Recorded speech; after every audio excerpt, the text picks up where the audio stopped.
Sorry for the delay. We'll start the session. I request all the participants to switch on your video. Congratulations to all. A very warm welcome and greetings of the hour to all our revered members of Charles Walter Society for Innovation and Research. Welcome back to yet another virtual event for World Researchers Symposium. I, Dr. S. Nagarajan, Principal of Surendra Institute of Engineering Management, Siliguri, and Deputy Director of CWSAR, invite you all to join for the prayer come virtual lighting of the lamp to formally inaugurate the World Researchers Symposium 2021. Thank you so much. Thank you so much. Share. Sound. Share sound. I'll play that.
Thank you so much for joining the virtual lighting the lamp.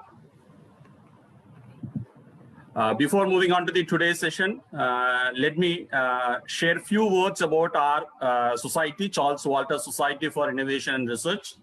As a Deputy Director of CWSA, it is my first and foremost duty to introduce our society to the forum. Charles Walter Society for Innovation and Research, founded by Dr. Smita Tiwari in 2019, and under the able presidency of Dr. Abhishek Pandey.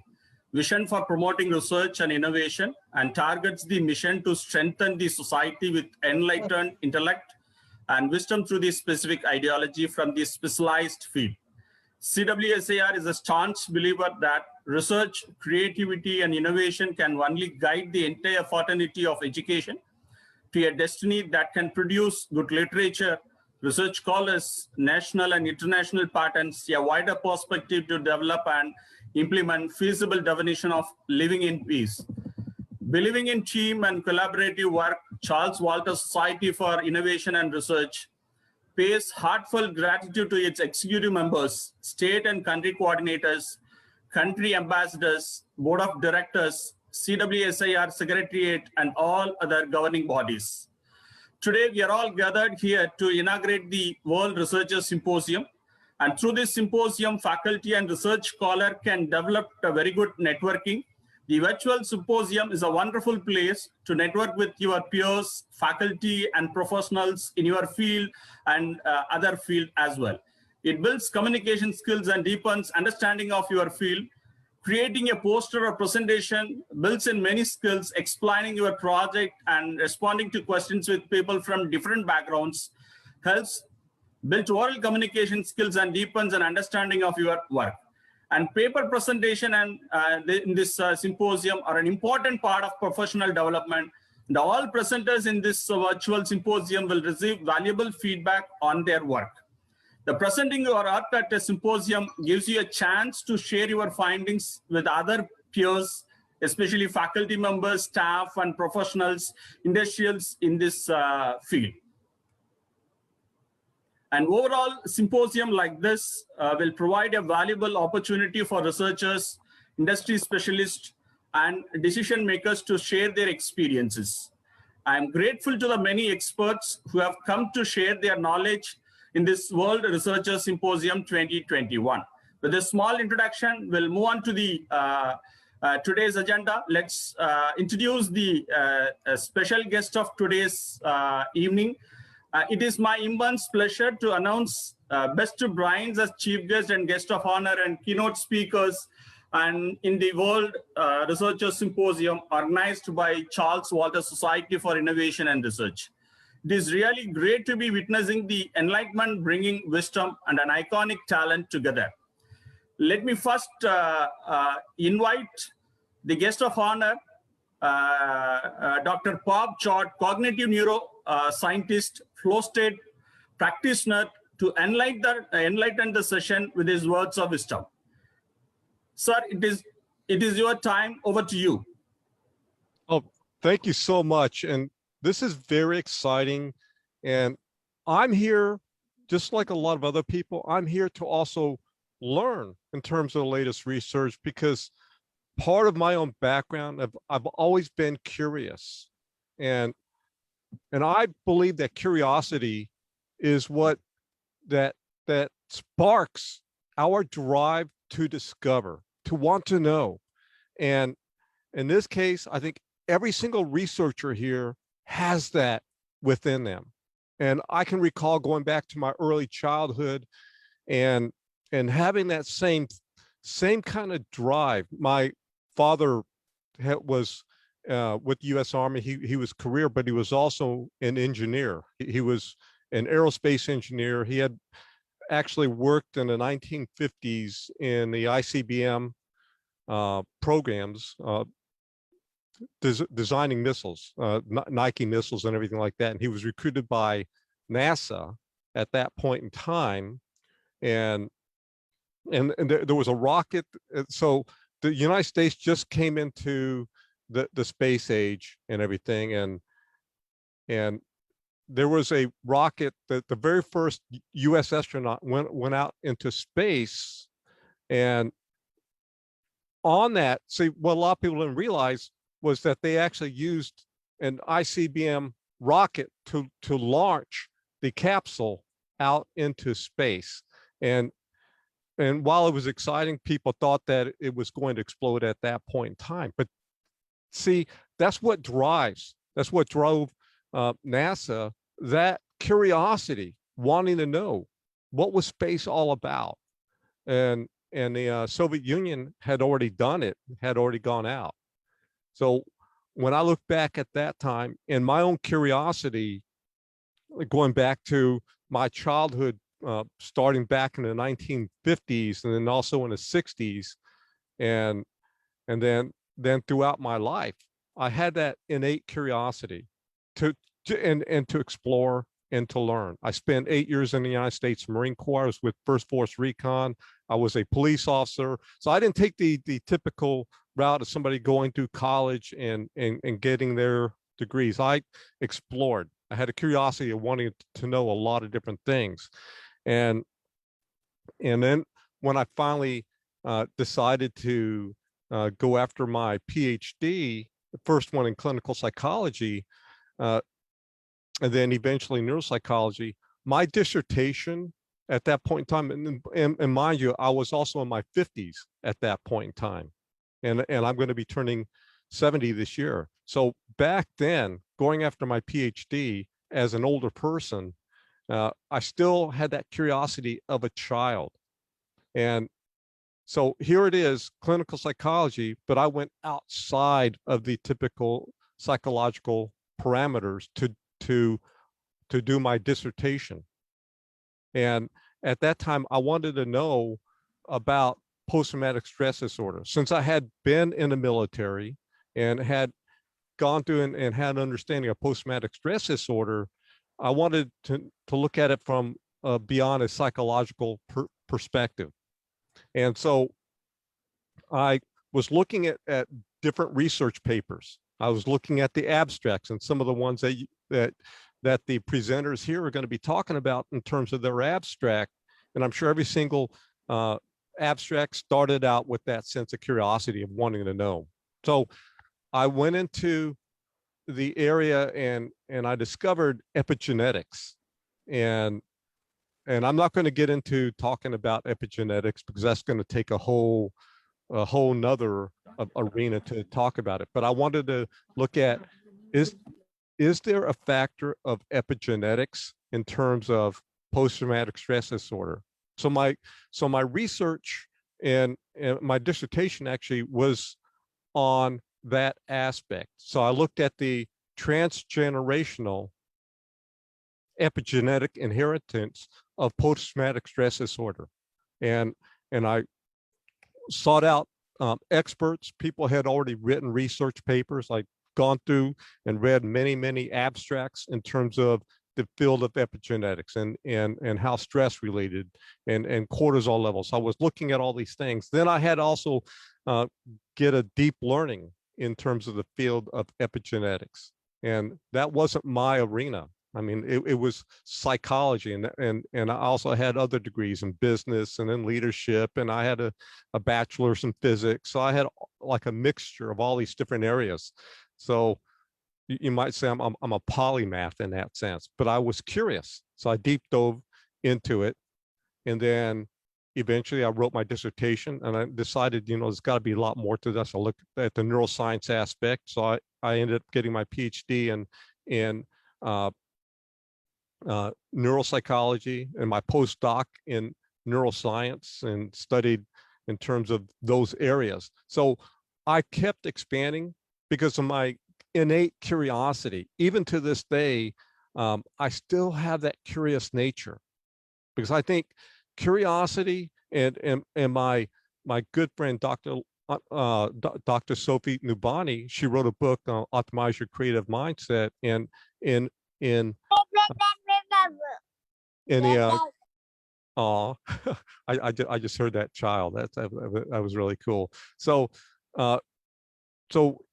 she had the acronym COURAGE. The C in courage is curiosity. So I think that when I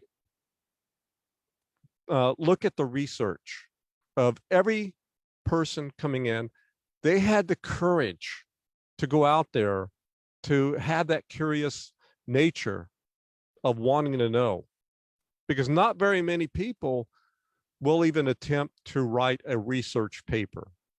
And it's a challenge, but it's also a gift. So every one of you are giving a gift to the world, something that you discovered in that journey of wanting to know, of being curious. And I was a recipient of many gifts of research papers, and will continue to be a recipient of that. And I'm just so amazed by the dedication that researchers put into their papers and everything, so that it can benefit many others. And without research, without you getting out there and doing what you've done to help make a difference, where would we be? Where would we be?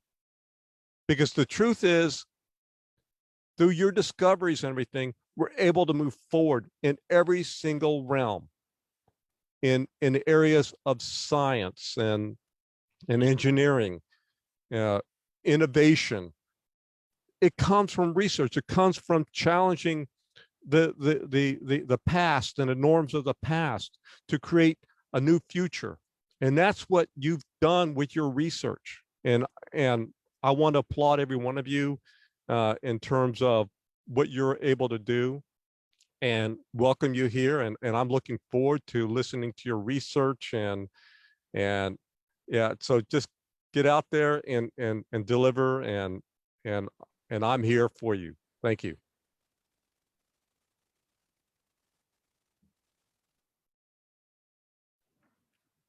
Thank you, Dr. Bob. It was a wonderful inaugural speech. I hope this will be a very great motivation for all the young researcher and other keynote speaker present over here. And with that, I'll move on to the next speaker of today's evening. I call upon Dr. Robert J. Thompson, Assistant Professor, University of South Alabama, USA. Sir, I request you to unmute yourself and share your experience to the culture present over here. Namaste. It's going to sound like Dr. Choate and I coordinated on this because I'm going to be chiming in on exactly what he just said.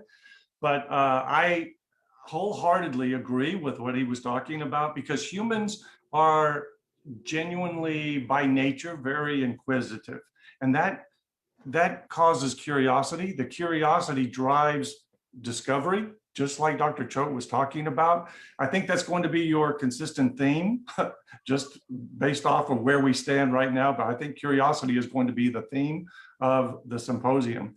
But it's that curiosity and discovery that leads to solving prevailing problems. And that is why Dr. Choate was saying it's so important for your researchers, for you to be out and delving into issues to solve these problems. And it takes a village. It really takes all of us working together to solve complex issues that are, it seems like they're emerging on a rapidly daily basis. There's more and more challenges developing and to be addressed. But the curiosity and the discovery factor that we've been talking about leads to innovation, and innovation drives the marketplace. And so there again, we're making the world a better place in terms of helping societies function better, making countries and cultures come together as one, working together as one. I am so appreciative of this type of opportunity for researchers to get together, to share knowledge, to build upon existing knowledge and add to it, to deliver more insightful perspective. It allows us to disprove lies and support truths. It allows us to delve into these issues, to really get a better understanding of where we are with some of the issues of today. I'm just like Dr. Choate was saying, I'm looking forward to hearing the research that is going to be presented. It's going to be interesting, I'm sure. It's going to be significant, not only to the researchers, but also to those of us that are participating. I have a quote that I wanted to share with you. It's from Walter Gilbert, and it says, "Why do we do basic research? It's to learn about ourselves." And I really think that's what we're talking about today. We want to learn about ourselves. So on that note, I want to thank all of the participants for sharing your knowledge and expertise today, because through your research, it's going to enable us to be better people and better societies. Shukriya. Thank you so much, Dr. Robert. Especially you mentioned about basic research. Nowadays, people are not concentrating on basic research. I think this is the right forum to speak about basic research to the young people present over here. Thank you so much for your thought-provoking speech. Next, I call upon today's special guest, Dr. Jagreed Hussain Yusuf, President, Nile TV, Egypt. Ma'am, over to you.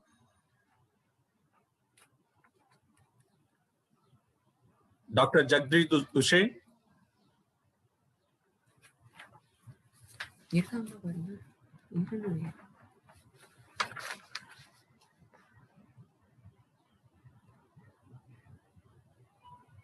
Ma'am, you are not audible. Can you unmute yourself?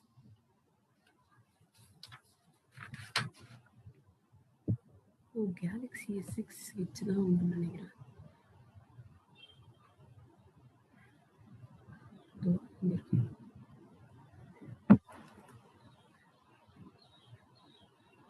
Doctor, can you unmute yourself? New co-host.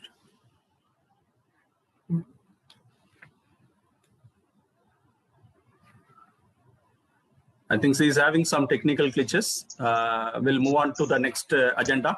So before inviting the other, yes, ma'am. Hello. Yeah, now you are audible. Yes, please. Over to you. Hello? Yes, ma'am. You can proceed.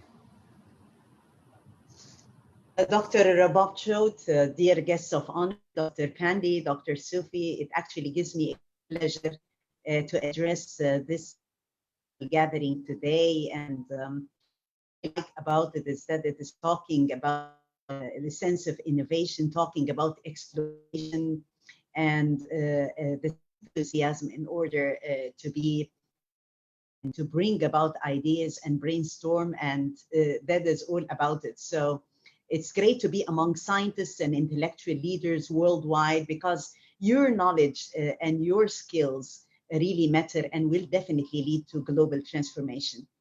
Today, actually, I chose a relevant topic, which is what can the media do in order to help researchers brainstorm their ideas, and how can we hand in hand together in order to help people disseminate knowledge, bring the ideas in place. Well, we all know not only the media can bring research to the public, but it can also be a very useful tool to get those ideas heard by other researchers as well. So social media today is playing a very important role in that respect, increasing our sense of engagement and our sense of awareness with the audience. So we all know that researchers do not have tangible things actually to sell. However, it matters their knowledge of what they're going to offer.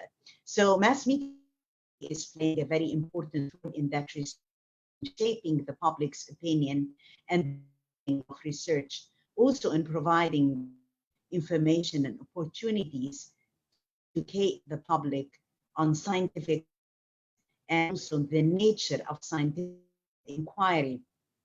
We, as you know, myself in my capacity honored as the chair of national station, Nile TV International, is Voice to the World. So we have been promoting those ideas of science and globally.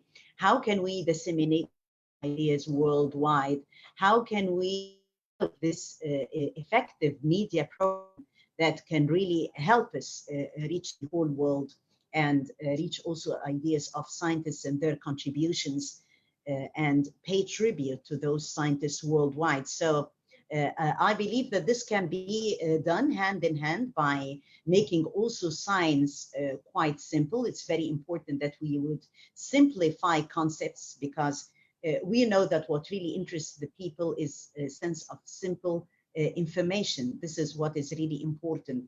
And people today, as you know, they are following the sense of science and scientific news very closely, especially after COVID-19 had hit the world. So the idea is how to build on that, people's interest in science, how to simplify the information and disseminate it worldwide. This is what is really important. We know that research is transforming the whole world today, and definitely through your take us into new territories. So thank you through your contributions. I'm glad to research and honor scientists' contribution in this prestigious forum. The world needs researchers like you in order to separate the true from the false and the right from the wrong.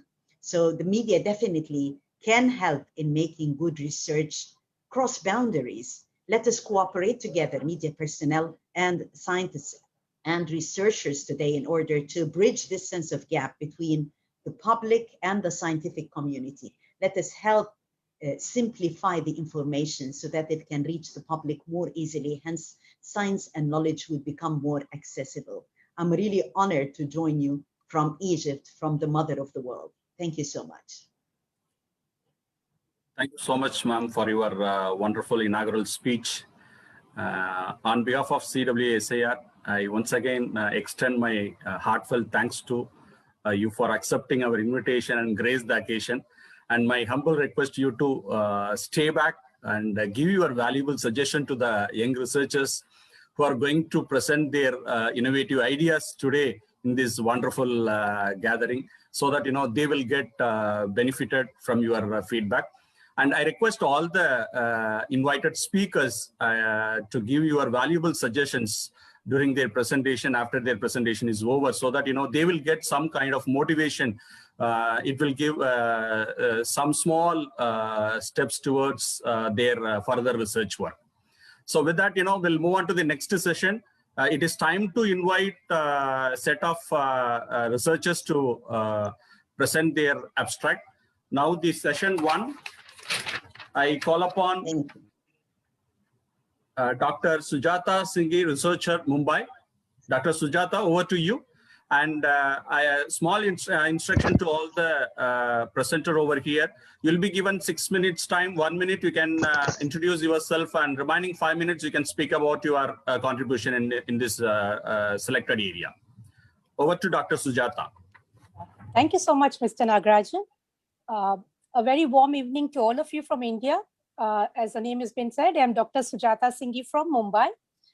As per my introduction, I'm a bestseller published author, trainer, licensed NLP trainer, a certified life coach, mental and emotional wellness facilitator, and a researchist in sound and music therapy with specialization in Himalayan singing bowls, gongs, and bells. I'm also a nation builder and an empath, being a trainer and speaker for almost 20 plus years and touched over 3 lakh lives in various countries.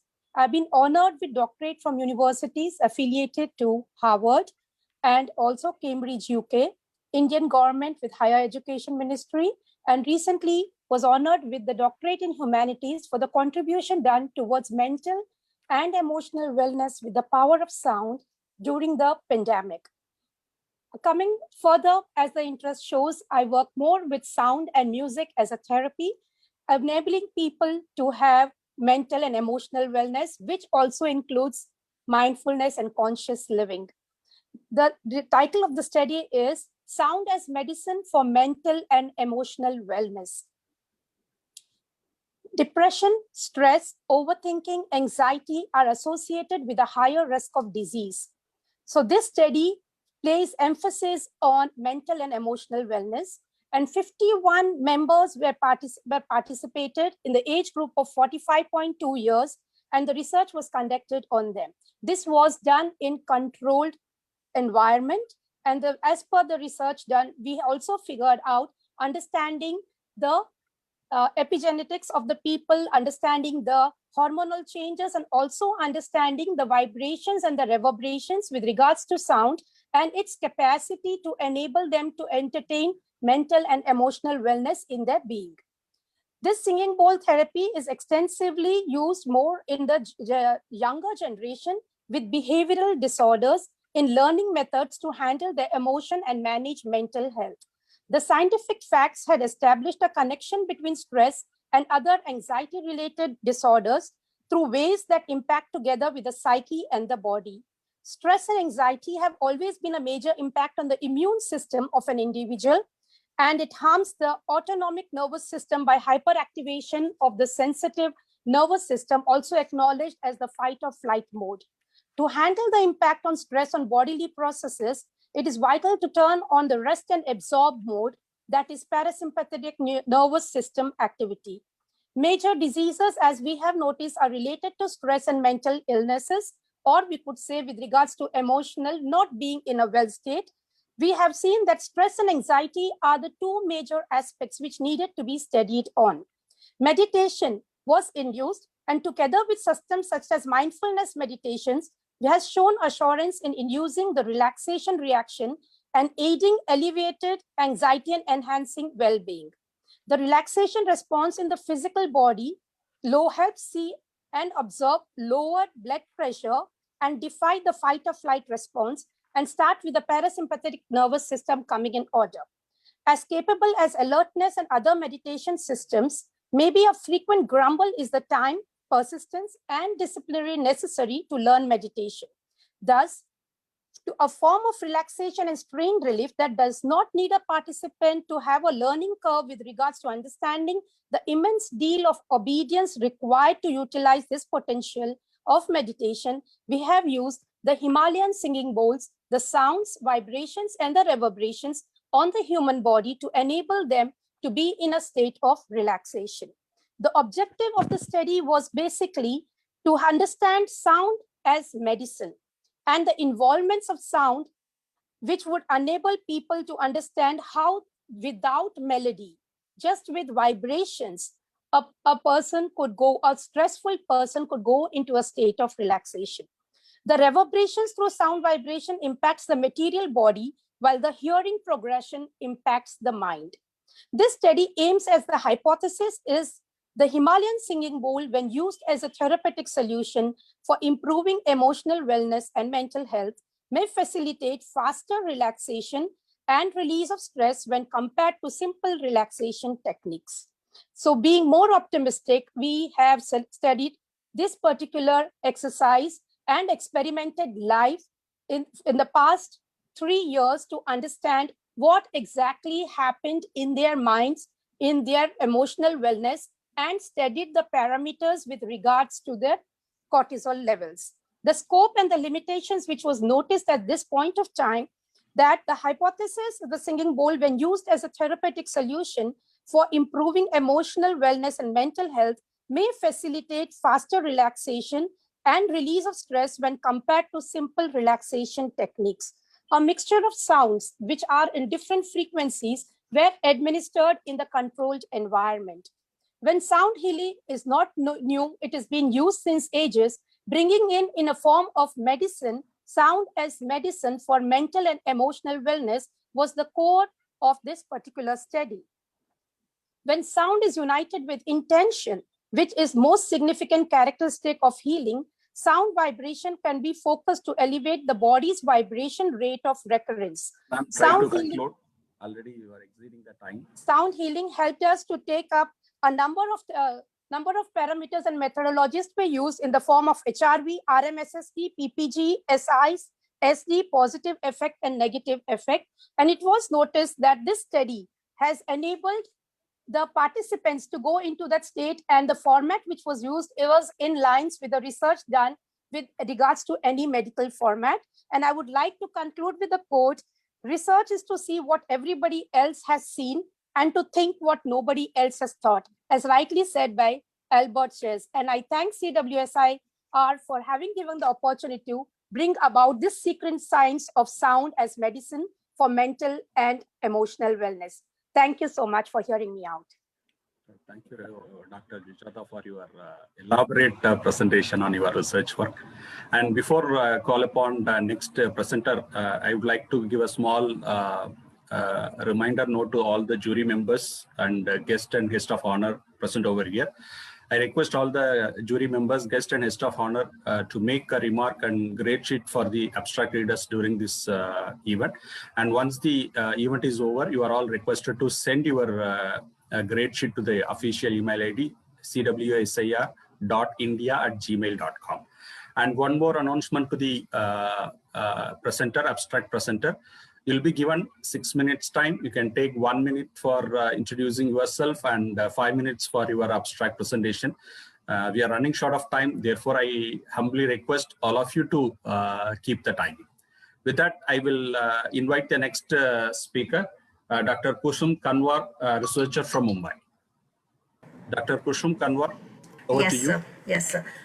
Thank you so much. Namaste. And I'm Kusum Kanwar from Mumbai, presently the Managing Director, Kangaroo Kids International Kandivali, and CEO Arab Skills, skill training and development for school stakeholders. I work on the premise that children are India's future, and how do we put children at the center of everything while designing for change. So believing that dreams are the seeds of transformation and innovation, what is important? What is the importance of dreaming big and acting on it with the new age mindsets and skills for both children and adults? But today, my presentation is on a case study of Kangaroo Kids, Thakur Village, Mumbai. And there were lots of things that actually drove me to do this case study. And so I would start by saying that children may be India's 20% of the population today, but they are 100% our future. Needless to say that early childhood care is imperative and would be a major understatement One must also consider the platform of factors accredited to a successful early childhood care and education program. So when the present preschool was put up for sale by the last franchisee owner, it didn't come as a surprise to the researcher. That's me. Since there were many worrisome reports of the school, the researcher was first brought on as an independent consult. The first encounter with the preschool, and it took but a brief moment of disbelief regarding how badly the school was run. Now, a school survey arranged and the visitation finalized to meet various stakeholders, that is, the owners, the center heads, the teachers, the parents, to understand, gauge, evaluate the real ground level state before taking the final offer.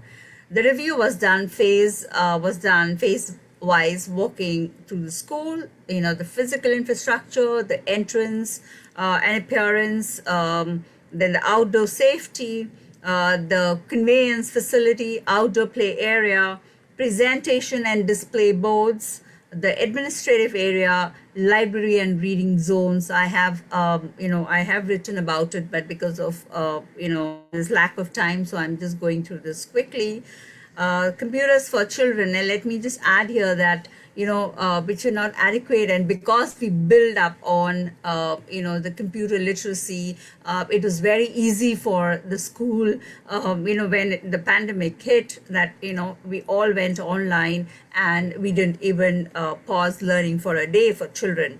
So the course content and work area, very important, which was a dilapidated state, the doll houses and other such play areas, because we all know the importance of these pretend plays and these kind of areas in school.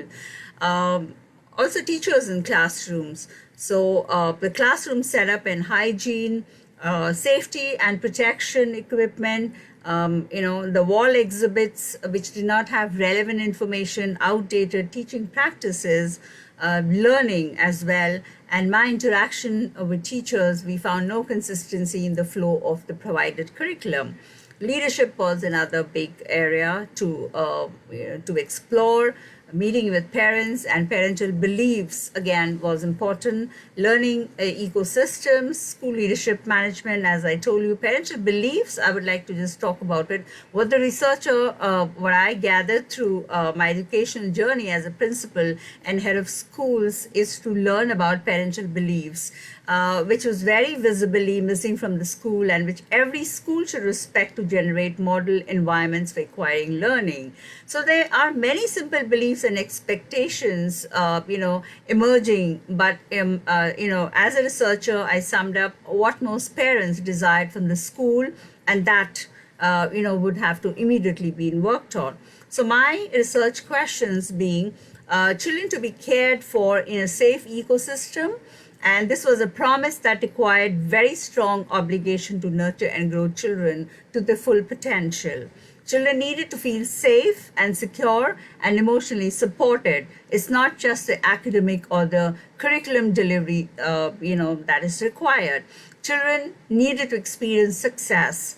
Every diligent parent is intuitively cognizant and substantiated by research that successful experiences have peaceful effect on the mental well-being of a child, reducing distress, anxiety, anguish, or angst, making way for larger triumph and self-respect. I'm so delighted, to hear Dr. Sujata Singhvi as well, talking about the social and emotional learning through music and sound. So as an educator, I needed to bestow these benefits upon children to develop the contentment of delivering a meticulously wholesome learning and substantially accomplishing the humble expectations of parents.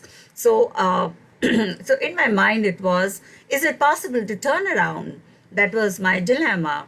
So because this requires, very highly trained teachers who understand individualized attention, differentiated education, learning styles, personalized and inclusive education. And parents hope that meaningful education is the outcome of a series of happy experiences of success. Of course, needless to say, that early education care is imperative would be a major understatement. So one must consider the platform of factors accredited to a successful ECC program. Now, the quality of the means of ECC, that is literature, curriculum, staff, infrastructure, and capital employed. So our journey of turnaround began. The researcher took over Kangaroo Kids Kandivali, overhauled the entire processes. We engineered the difference with a renewed learning environment against the framework of the internationally acclaimed curriculum. Now, some key factors or ideologies that set us apart. We have redefined our different offering in the domains of service and environment and living curriculum and facilitating its implementation. We have transformed physical spaces, reassessed service standards, and have re-engineered critical stimuli with a single-pointed focus of discovering and tapping the uniqueness of each child within the renowned curriculum. Hands-on learning and care, very important. Each child is important. And we have time-tested approaches backed by an intensively researched curriculum, which is constantly updated. Trained professionals, of course, handling children across learner profiles and behavior patterns, and maximizing student learning and achievement. All activities, events, and even free play directed towards maximizing learning outcomes without pressurizing the children. So we don't believe in the concept of classrooms, and hence have modeled our 4 learning zones based on development zones of the human brain, that's physical, social, emotional, cognitive, and language development and cooperative zone. Now, special needs, very important because every child is unique and different, and so is their growth and development process, which is very diverse. So at times, some might require additional assistance in any one of the areas, if not all. That's your physical, your cognitive, gross and fine motor skills, communication, social, emotional, and academics. So we have a first of its kind, we've developed first of its kind of special needs cell within the preschool to counsel children. Now, we follow a conjunction of activity-based learning, play therapy, teaching through learner-based teaching styles, developmentally appropriate teaching strategies. And to ensure that each child is impacted, the curriculum caters to diverse learning styles, incorporating the theory of multiple intelligences and Bloom's taxonomy. We develop most optimum and lowest teacher-student ratios in line with international standards, and professional development, that's ongoing PD workshops.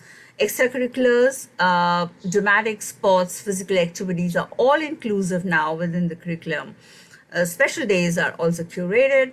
Annual concerts, one would say, is a myriad instrument of learning invented by us, specifically for our children, which are the constructs of this revolutionary thought. And the concert, in its essence, is the culmination of a child's personal processing of all learning that takes place during the year.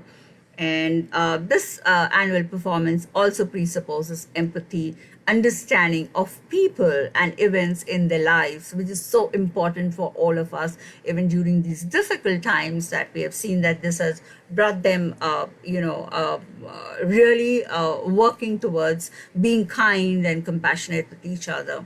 Now, this is what lies at the core of great performances in life, not only as a person, but also as a professional. CSR, even though RTE, the right to education, is not applicable to preschools, but we believe in its significance and have initiated small steps in its vision of providing world-class education to all children. We are providing free education to children of a support staff and also to a few tribal children. So to conclude, we engineered the difference, with the renewed learning environment against the framework of internationally acclaimed curriculum, and redefined the service standards in the way education is provided, as well as how relationships are built with the parents, teachers, students. I believe that just like a great dish, great education can only happen when we bring together the right ingredients. So at my school, KK Kids Learning Systems, Kangaroo Kids, we have brought together these ingredients in perfect harmony. And I'm really grateful and thankful to CWSIR, Mr. Nagarjan, and Dr. Roberts and Dr. Bob. It's so beautiful hearing all of you. Thank you very much for this opportunity to present my case study. Thank you. Thank you, Dr. Pusham, for your wonderful presentation. Especially you have mentioned about activity-based learning. I think activity-based learning is the need of the hour, because everybody is teaching online only. We are really missing the hands-on training during this pandemic period. Once this pandemic is over, we need to give a lot of hands-on experience to our younger generation so that they will cope up with the latest technology. Thank you so much. With that, I will call upon next presenter, Ms. Hasna, researcher from Morocco. Madam, over to you.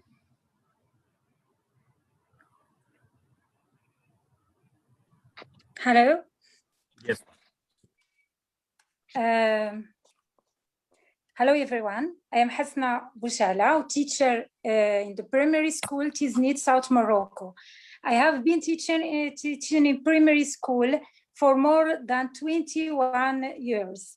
During all these years, I have been able to collect many experiences that enabled me to be creative in my field of work, and I consider every person I encounter and every student I teach is a new opportunity for me to develop myself, my teaching skills, which made me invent a new method of teaching that I call the self-management method, to motivate the learner to self-learning and to develop the skills of the 21st century. In view of the positive results of this method in improving students' behavior and their excellence in the ability to think critically and creatively, solve problems, negotiate, cooperation, teamwork within the group, and self-construction of knowledge by students. I applied to the teaching project by adopting this method, so I was able to obtain the title of creative teacher from the Moroccan Ministry of National Education, and then I was able to win the title of Global Teacher Awards for the year 2020 from the EKS organization. I am now in the process of writing a book that explains the details of the self-management method and all the foundations and secrets that enable everyone who reads it to reach the same wonderful results. I hope that I have succeeded in communicating my idea. Self-management method is a new method that allows learners to be masters of their own learning, supervised by their teacher. The self-management method is a method that puts learners in the center of the learning process and gives them the chance to be leaderships in the classroom, while the teacher's role becomes influential and hidden in a way that makes learning go in a group and enables learners to develop the skills of the 21st century, represented in communication and cooperation, critical thinking, be creative, be initiative, and be able to solve problems. Self-management method can be applied in all school subjects without exception and gives great results as it develops the personality of the learner and increases his attachment to school and teaches us he has the autonomous learning skills. The self-management method can be applied in a regular class as it gives impressive results in a class equipped with information and communication technology. This method works with the principle of learning better than education. The self-management method respects the learning style of each learner and the paths of individual learning as it collects learning through a collective building. It encourages learners to have a basic self-understanding, then a collective understanding that is more established. The strange thing is that it gives great results, even with students with autism.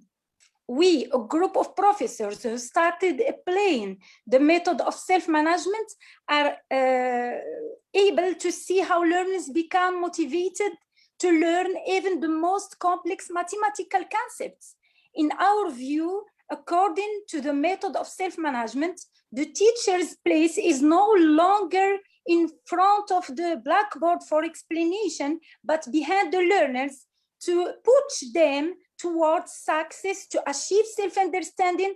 So instead of being the hero of the play, he becomes the director of a successful learning. The self-management method enables students to acquire the skills of managing themselves and their time, enables them to take initiative, and enables them to educate on values and the ability to choose. They enable them to establish the foundations of coexistence and the respect for the opinion and the other opinion, as they are constantly trained in critical thinking and creative thinking. They learn that the most important thing is to succeed within the group and understand each other. And they master through daily training the art of democracy, where the majority decides and respects the opinion of the minority. Learners are trained to agree on the rules of conduct for life in the classroom and formulate a collective charter that they are committed to implementing, because correct implementation means success in the task.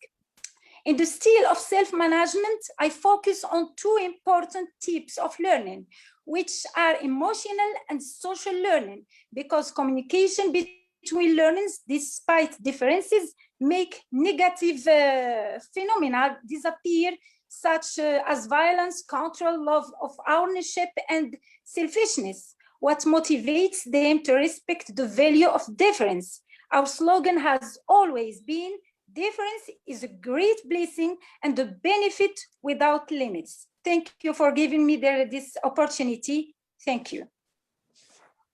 Next, I call upon Ms. Fargana from Brunei.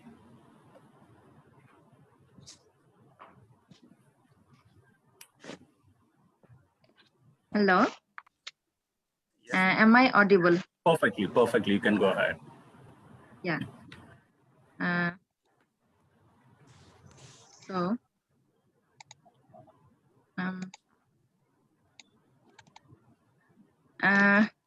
So good evening or morning from all, from different corners of this world.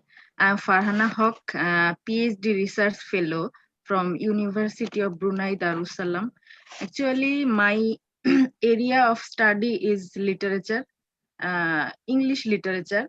I did my bachelor and master degree in English literature and language.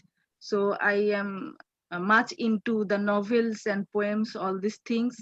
And I did publish more than 36 research paper on my novel. I did cover all the novels which I read and studied. And also I published 3 books, 2 poem books and on academic book on post-colonialism and anti-colonialism. So my topic, which I will about to discuss, the thing is about the identity crisis, about a novel. The name of the novel is A Passage to India by E.M. Foster. So I will talk about that, and the topic of my paper is it's about the problematic issues of identity formation, race relations, and complexities of colonial discourse in hybrid context. A comparative study between the complex relationship between the colonizer and the colonized in a novel, A Passage to India by E.M. Foster. So this paper or the study will actually present some major complexities between the colonizer of British Raj and the colonized inhabitants in the novel named Passage to India.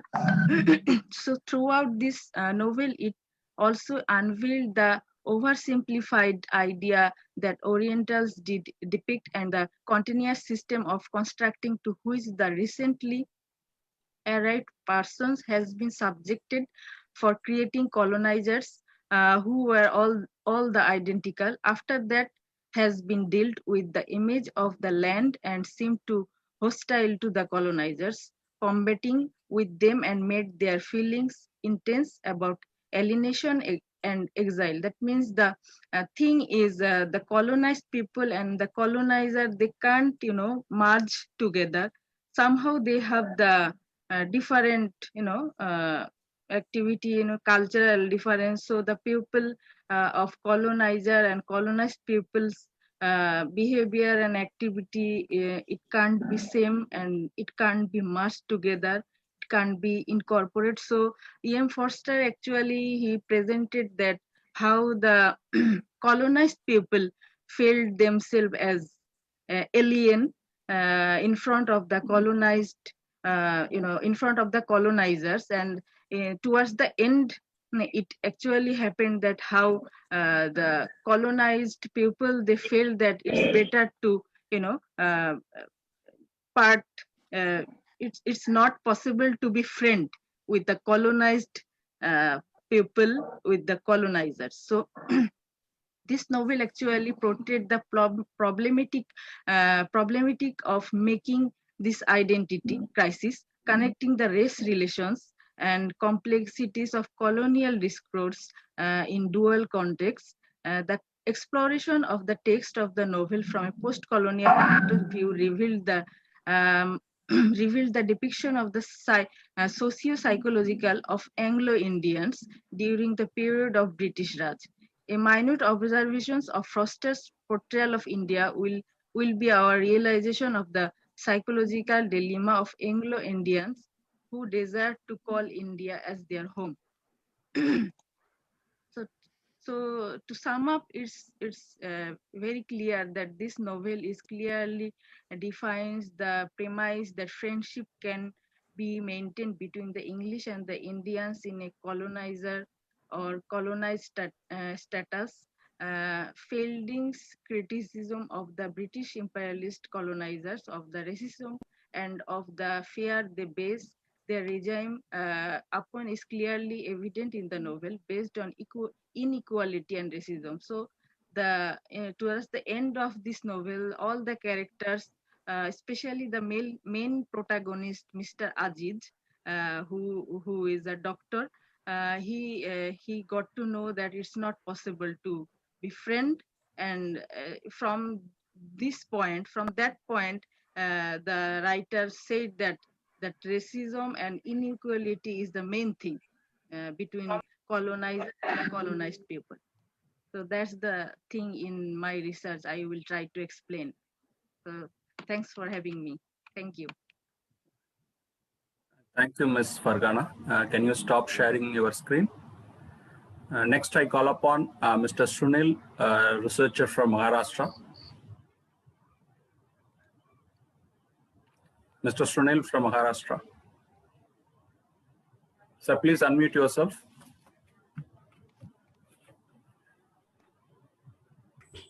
Hello, good evening, all of you. I am Mr. Sunil Bakre from Maharashtra,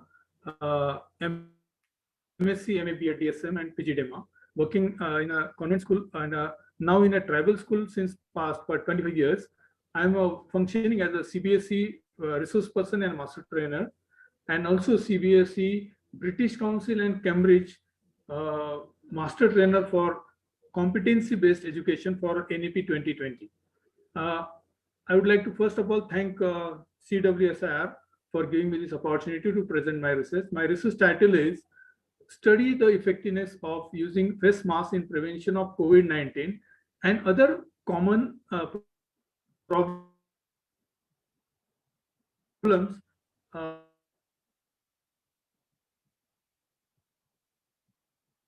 among the students. So it is a burning problem right now, and as I wanted to create a kind of between the children also as well as the of mass. So when it was a time that about maybe a year back, pandemic was about to approach India, I had a thought in mind to create a kind of awareness in the children's mind as well as in the villagers and the tribal people about COVID-19 and using the mask. So it was a time in of COVID-19, maybe last March, and the spread was about to widen its range in India, and the whole country was about to undergo lockdown and the schools were about to close. So due to this threat of this pandemic to the mankind, in view of the necessary to make the students aware of pandemic, of the coronavirus, and preventing the measures for protection against the infection from the coronavirus, the detailed protocols and WHO specification was studied by me.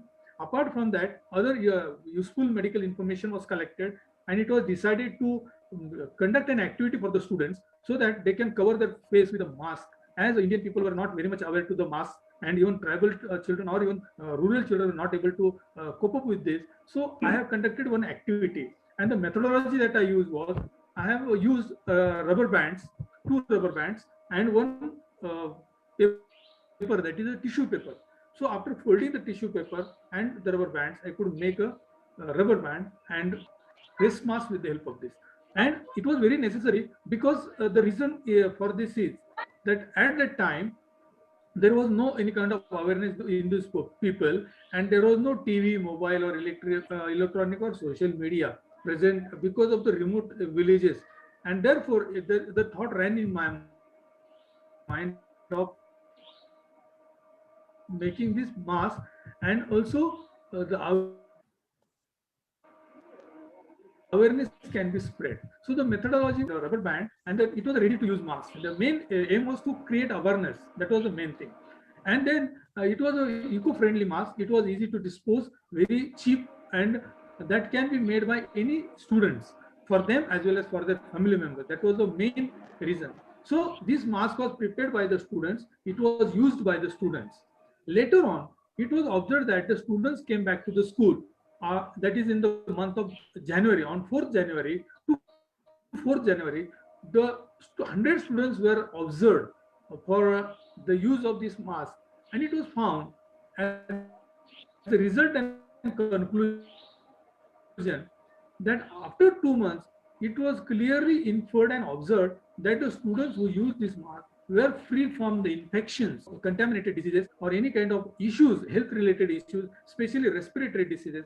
As the mouth was covered with the mask, they had a least problems. Wherever, as the students were in the hostel earlier, means before many more years, we found that students used to fall sick as they were in the hostel. But during these 2 months, it was found that no students fell ill, and all the 100 students were very safe from any other diseases, or none of them had contracted the coronavirus or any other type of diseases. So from this, it is inferred that if you use a mask properly, then there is a kind of good protection against the COVID-19 diseases, and it was clearly inferred from the observations and the inference which was found in this type of activity and this kind of research project carried out by me. Thank you very much, Charles Water Society, for giving me this opportunity to present my research. Thank you.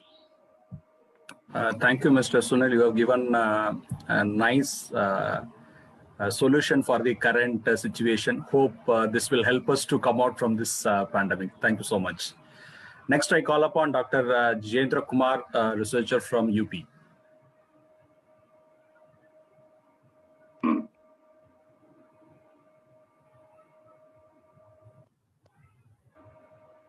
Dr. Jayendra Kumar.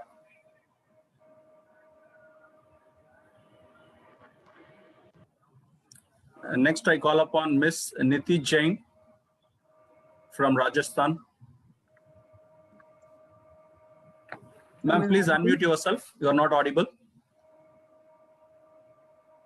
Yes. Yeah. Am I you. audible? Yeah, perfectly. Yeah, I would like to share my screen. Please allow me to share my screen. Just a minute, ma'am. Just a minute. I will make you a co-host.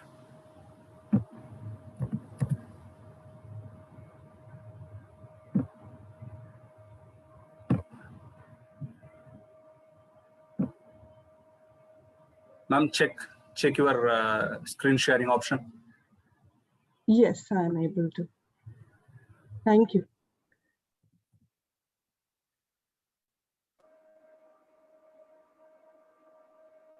Is my screen visible? Yeah, perfectly.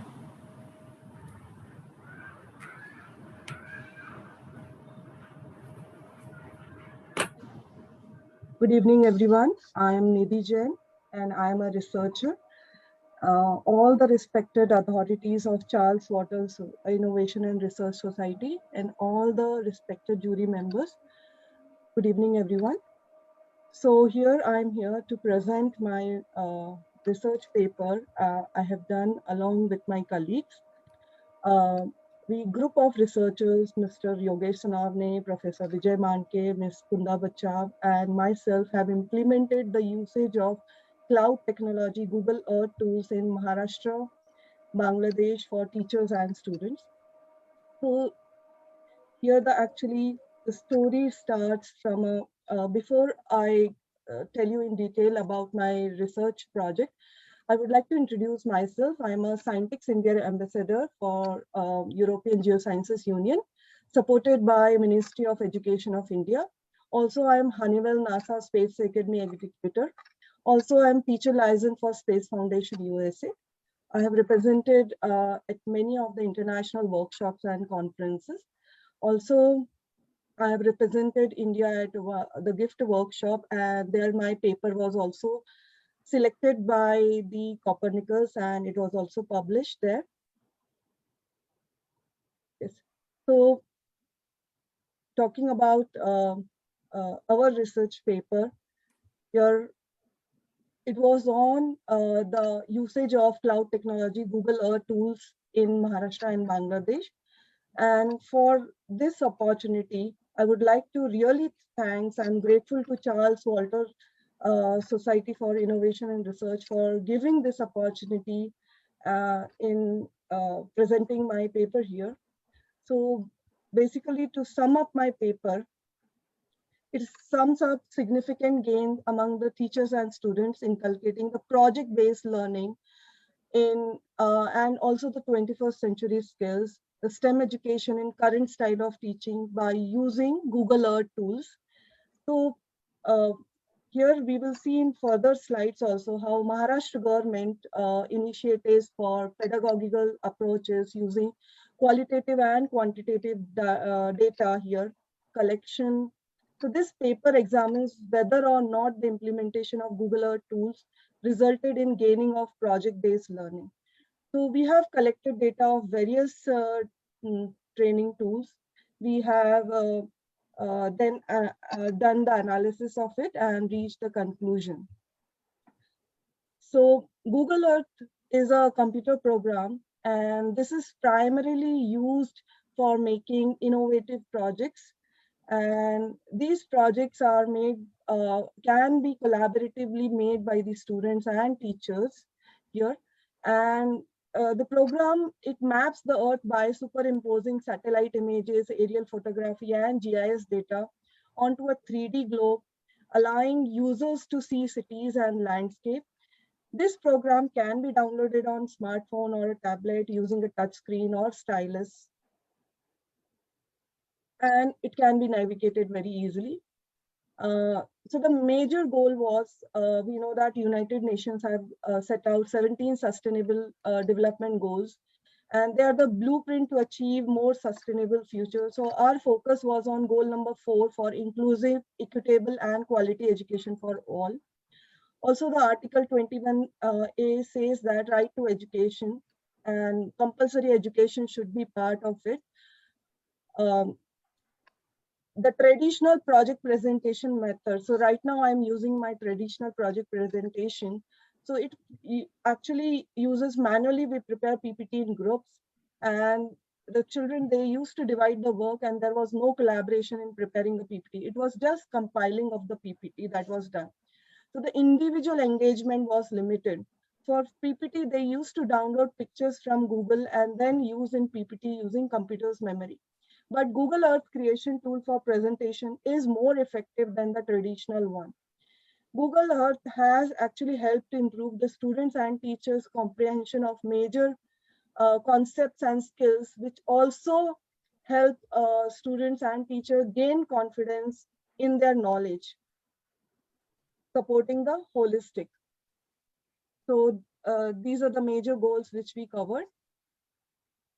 So by using Google Earth tools, normally the traditional here, also one of the researcher, Kunda Bachav, ma'am, she used to take her laptop to her class. She's a government teacher. She used to take her laptop, and there the students learned the skill how to use those Google Earth tools in making projects.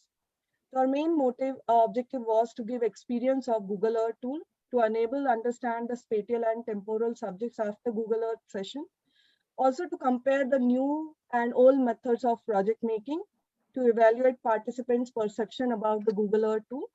Also, the implementation part, we have from last 1 year, we are continuously doing multiple workshops, and we have covered almost more than 9,000 teachers, as well as 2,200 to more than 2,200 students for training. 4 teachers from Nashik, Pune, Mumbai, 1 from Romania, Europe. We all participated here, and we collected data and analyzed it. So during the online training, the students and teachers, they actually got exposure towards the usage of Google Maps, Google Drive, Voyager, and Creation tool. Also, how the project making can be used for a collaborative learning. So here we have the success story from Ms. Corina Sajde from Romania. She has implemented, and her students are really happy after using the Google Earth tools. So she is my student who not interested in traditional group activities, but when we implemented the Google Earth tools, the students, they really loved, they had discussions, and the involvement increased. Similarly, many success stories are there. So the flag bearer of change are students and teachers. 2,200 students and more than 9,000 teachers. And we received many projects. They created the Google Drive link because it is automatically created, and they shared with us. So here looking at the feedback, so the data which we collected, and we analyzed the data, and we saw that the participants rating for the Google Earth tool project under STEAM approach, for teachers it was 4.5, that the red color bar, and the blue color bar shows the rating from the students. So also we collected the participants' perception about the Google Earth tools project under STEAM approach, how the participants respond to the feedback link. So this was the result. So, so these are the basically the data which we collected, and the analysis was done. So we found that Google Earth tool was successful initiative, and it made more than 2,000 students and teachers. They were engaged completely in innovative project learning. So also there were major advantages of Google Earth tool. First, it made all the students' participation increased. Also, we observed that the teachers, they leverages the life skills. Also, the Google Earth tool, it is appropriate for educational use in wide range of subject areas, not only in one subject. So it is an effective tool for integrating and study of multiple disciplines. It is a great research tool, and it is loaded with a lot of variety of useful data. It encourages creative, critical thinking, problem solving skills, and values through STEAM education. And it can be launched very easily to explore an issue that arises during informal discussion. So these were the results, and these are the inferences where the Google Earth tool has global implications, and it is a very innovative project which can be used in education. So thank you so much, and thank you so much, Charles Walter Society. And actually, I enjoyed listening to all the respected guest speakers and all the authorities. Thank you so much. Thank you, Ms. Niti. Next, I would like to call upon Ms. Bhavna from Haryana. Ms. Bhavna? Yeah. Namaskar, everyone. Good morning, good evening, good afternoon. I believe everyone is here from all over the world. So I greet every one of you as per your time zone. I believe that I first of all say good evening to all the respected dignitaries, and I must say the mentors and the idols of the future generation, and my co-learners who are there with me presenting their research paper. I, Bhavna Chibber, honored to be a member of this team and happy to present abstract of research paper. Before I start, I must congratulate CWSIR team to conduct this conference and give an opportunity to the budding researchers like me. I am an academician and a lifelong learner. Along with that, this year I have started 24th year in the field of education. I'm a trainer.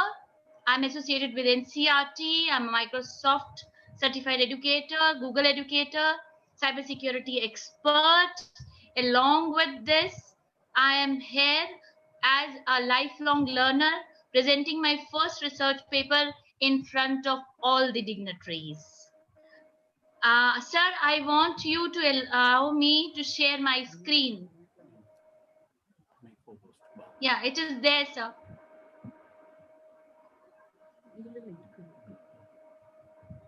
Is my screen visible to everybody? Yes, yes, ma'am. Yes? Yes, yes. Yes, it's visible. Fine. So, my research paper, Mrs. Cover, you have focused on a tiny focal area is how ICT is used for the professional development by every one of us, being a teacher, being a student, being a professional, being a doctor, being an engineer, in whatever profession you are, how the ICT tools are helpful to you. In today's world, the creation of new ideas, discoveries, and innovations happen at a worldwide speed. The most striking and the latest innovation in the field of education and other sectors is the integration of ICT. The educational institutions, administrators, teachers, professionals, corporates, employees are coping up with the suddenly increased demand for information and skills. The application of information technology is concerned with the ultimate goal of connecting people, organizations, and communities to enhance their ability to succeed the rapidly changing nature of computer technology continues to expand the range of resources available for any subject specific learning. Learners must be imaginative, flexible, and willing to renew their vision of learning if they are to fully realize the potential of the technology. So, in this paper, I have tried to include all the professions, being a student, teaching, doctor, skilled labor, engineer, lawyers, businessman. I have tried to collect the information from all these people. My mode of hypothesis was Google form. I've shared the Google form with everybody, and I've collected the information. My research questions was which ICT tool you have used to empower yourself, which ICT tools you have learned to enhance your skills, how many hours in a day you spend learning ICT tools. On a scale of 10, how much ICT to 1 to 10, how effective do you consider ICT communication? Do ICT tools help in bridging the gap between generations? Few more research questions are here, which I'm just sharing with you all so that you are able to know. Because research should be very extensive and it should help you to satisfy your curiosity. That's what the Dr. Chort has said, that your research should, your curiosity should drive you, and you will be a good researcher only when you have curiosity in your mind. So questions asked by everyone, answered by everyone, and they have filled in the Google form. Based on this, the major findings were usage of ICT tool in urban area is 78.1%, wherein the rural area is 21.9. ICT tools are being used by teachers during this pandemic. I believe being a vice principal in the school, I know I have trained around 2000 teachers. I'm an ICT trainer also. I'm an ICT teacher, so I've trained the teachers also, and I've seen that how they have changed their classroom scenario, how they have changed themselves. One of the speaker, Hasna, if I could recollect the name, she has rightly said that this is a time where they have to prove themselves as a facilitator.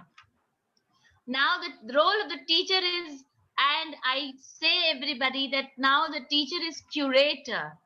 Now the flipped classroom, we need to focus on design thinking skills. Now integrative learning, now NEP is there on the board. Mr. Sunil has shared his views, so everything is there. So first of all, the basic thing is this: we need to train each and everyone for the ICT tools, and this will help you to enhance your professional development. ICT tool to enhance computer literacy skills in younger children. This is the statistics which you can see. Learning ICT tool is easy. I believe you all will second my thought that even before this pandemic, nobody even know that what is Zoom. And the moment the pandemic start, everyone is now master of Zoom. So this is how we learned, and we are now professionally enabled us, and we all are on this platform. Why, after learning this tool, we are sharing our thought with each other. Recommended ICT tools. After this survey, there are a number of tools which they have mentioned that these tools have helped them to enable them to work in an effective manner. Teachers, students, skilled labor, they all have explained and given some tools so that we can share this with everyone else.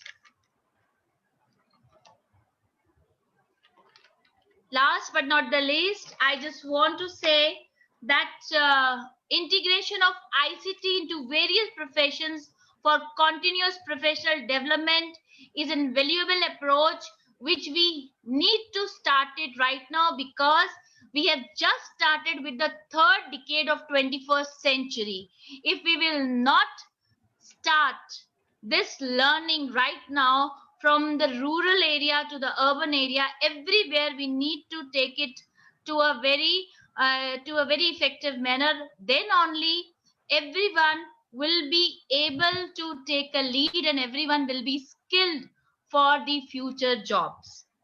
Thank you so much for giving me this opportunity.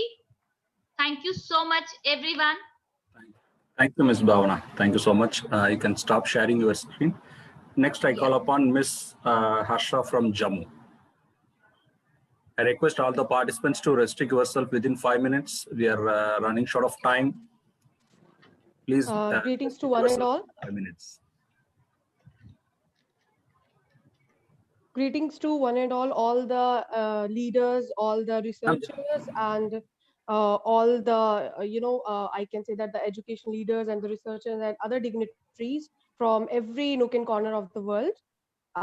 First of all, I would like to extend my gratitude to the Charles Walter Society of Innovation and Research, as well as all the authorities to, let me present my views or my research on this platform. Keeping the time, keeping the things in short, because I really, I really know that there's a very shortage of time. I would like to start by, my research paper is basically on whatever I have been reciting. That is the situation of the pandemic. I would like to introduce myself as Harsha Mattu, as the name has already been said. I'm HOD Social Sciences and PGT Geography, as well as the training psychologist, currently working at Jammu Sanskriti School, Jammu branch. The theme of my research is the gray cloud and the silver lining, which we have experienced through the times of pandemic in the current scenario. So basically, I would like to keep in a positive note because although the pandemic has never been a good news for any one of us, and still we are going through it. So basically, sometimes there is a light at the end of the tunnel, if, no matter how much it is dark. So, whenever in the midst of the rapidly accelerating lifestyle, it is a typical time comes when man considers himself as a center or sometimes as a creator. The nature comes forth sometimes to put hooks on the loose ends to actually meet the boats and to join in. Many times it is extremely complex and will never be truly controlled, like a car crash or such other things. Whenever the man has tried to exceed that threshold point, the vulnerability was created. On most moments, we forget that we are the part of this nature, and there is a delicate balance between the duo. And there is also a certain flexibility up to a point. In many cases, the overexploitation of that flexibility has also caused the life support systems to the collapse. And nature has a habit, as a tendency, it has an old habit to seek balance, and it will always do so no matter whatever we do. So the COVID pandemic, it was an example of one such balance on a positive note to actually tackle the psychological trauma, whatever we are going through, rather than the physiological one. The COVID pandemic was an uninvited guest, and like the other pandemic, it's not just about the COVID ones, but it's about every pandemic which has occurred, like after 50 years or after 2 decades or after 3 decades or so, or sometimes like after a century. It's like life was going along nicely as it always has. Then all of a sudden, the whole world got turned upside down, and we looked into the abyss, and it wasn't pretty. So, a worldwide economic meltdown in slow motion at the same time as climate change is gathering speed. We all became trapped in our home just to hope to come out once again soon as the life normalizes. People left the world for a permanent time when they have got it, and life during this pandemic, this situation had been very difficult for many, as the virus which has came into the world, it hasn't just hurt the physical part of the society, but it has also affected the economy and the psychological part of the humans too, and the people, they have become paranoid, and the panic is still spreading. The 2020, it is actually became the year to forget, but it is the one also that we will always remember. Not just this, it also has severely hit the mental status and psychological balance of the people. Aiming to contain the spread of the virus, many of the countries and many authorities, they restrained the social movement, the social distancing, and targeting to flatten the curve of contamination with social distancing. Through this time of containment, the human behavior changed throughout the globe. The emotional reaction to the pandemic was really drastic, followed by the several internal and the external factors. The most experienced conditions was the difference in different personality traits. The media has affected, the economy was affected, and the governmental response was very slow. Influence of the social perception of the pandemic and the psychological outcomes of the scenario were very drastic. The groups who were actually at the increased risk of suffering mostly included the healthcare professionals, because most of the time they are the people who have been denied, because it's the situation in which we are right now. We have seen thousands and thousands of people dying over there, but the people who are actually in the threatening zone, they are healthcare professionals, the elderly, specifically the students, they have been affected psychological at a very greater scenario. The economically disadvantaged group, specifically in the societies which are underdeveloped or undeveloped, and the rural population, and most of the times the psychiatric patients. The stunted mental growth literally gave rise to the fear and uncertainty, narrowing the club of the choices. Stress, depression, unhinged aggression, a breakage of neuropsychological patterns led to the outbreak of mental pandemic and the mass hysteria. Post-traumatic stress disorder, the obsessive compulsive disorder, the schizophrenia, anxiety, unusual addiction, whether it is to the drugs or whether it is to the internet or whether it is to the gaming, the psychological vulnerability, it has also led to the social disruption. Moreover, sometimes it's said that that an idle mind is most probably a devil's workshop. So it happens in the societal balance too. When violence outbreak came into existence, violence became the key for the everything. But gradually, as the time advanced, the things they started setting to the new normal. So, like it has always said that you can find an oasis only in the desert. The pandemic has taught us many lessons, and many behavioral change has been seen in the world today. The hidden silver lining of the chaos has modified us into the more subtle human beings by waking our conscience. The empathy, the very neglected tool of the empathy, the very neglected emotion of the empathy, which was dumped a long time ago, it has resurfaced. Many organizations adopted empathy as a core leadership behavior in the world, which was already in deficit. We learned afresh to embrace the challenges almost as a way of life. We learned to accept and adapt instead of resisting ourselves. People across the globe rapidly adopted healthier food and healthier lifestyle with a focus of increasing immunity. Focus on one's health became the priority, and the year 2020 had more than its fair share of tough situation. Even in 2021, it's really on a very, you can say that it is on a gradual pace still. These situations have taught us to be grateful for what we have rather than be remorseful for what we don't. The empathy, the gratitude, they were inculcated into the personality. We have nurtured the relationships and rekindled that a lack of time attitude didn't allow to keep up with. Although the year was a total breakdown, although that time was a total breakdown, but somehow it managed to scintillate the primate beings in us.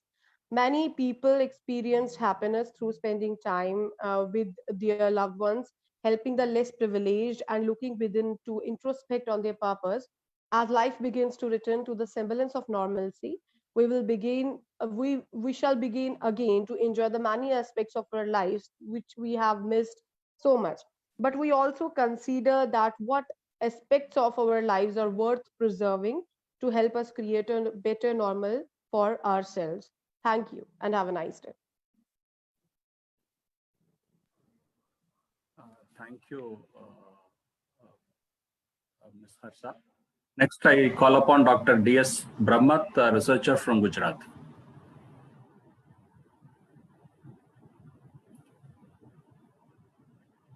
Dr. Brahmat from Gujarat.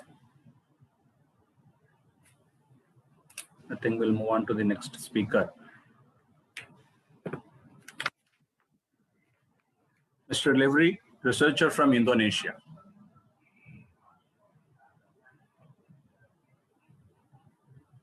Sir, unmute yourself, sir. Yeah. Thank you. Okay, thank you very much, Mr. Nagarajan. Hello, everyone. Can you hear me? Yes, sir. Yes, sir. Please proceed. Yes. Hello, hello. Okay, yeah. Okay. Yeah. Okay, thank you very much for this remarkable event. I will read my abstract of research paper titled Changing Paradigm, the Euroboric Model for Creative Unknown Paradigm of Administration.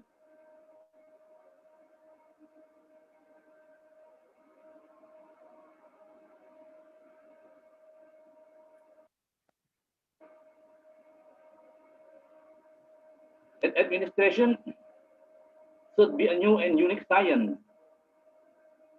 Since the earliest paradigm of administration was claimed by Woodrow Wilson, there are no contemporary scientific facts, laws, and theory was discovered or invented in the study of administration.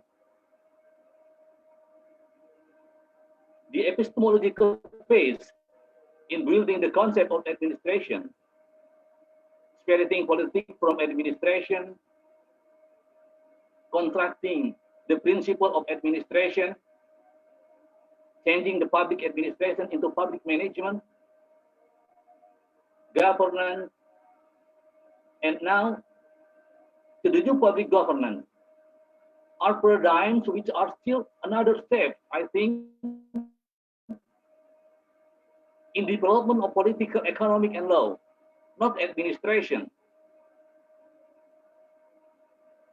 If science is the constellation of facts, theories, and methods collected in current texts, then I am the lecturer of administration, and also the researchers have tried to contribute one or another element to build the science of administration. So I propose a sense of concept based on the Euroboric model I constructed. Some models such as product models, unity of universe, creative union of opposites by Jung, and creative destruction by Peter, also resilient and adaptive cycle model by Holling, are exemplary past achievement I adopt. Rain bottle model, Mobius band by Mobius Agus Ferdinand, and geometric topology are disciplinary methods I analyzed to explain the interacting process of how organization rebound from collapse moment.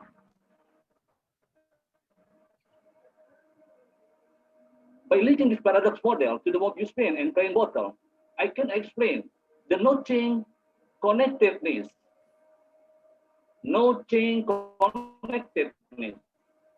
that the properties of organization can be maintained when moved, bent, stretched, or twisted, without cutting or drawing parts together.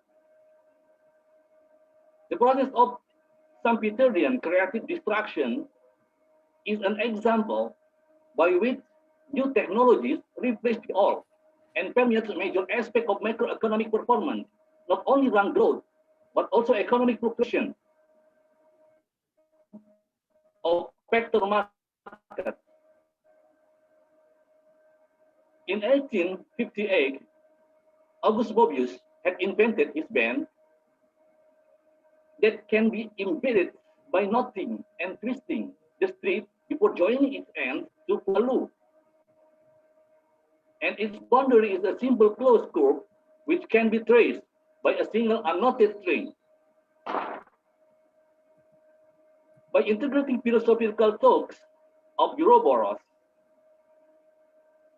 is serpent swallowing its own tail, geometric topology, and snake anatomy, I can see that the snake's tail keep moving forward, then it will suffocate the snake to death.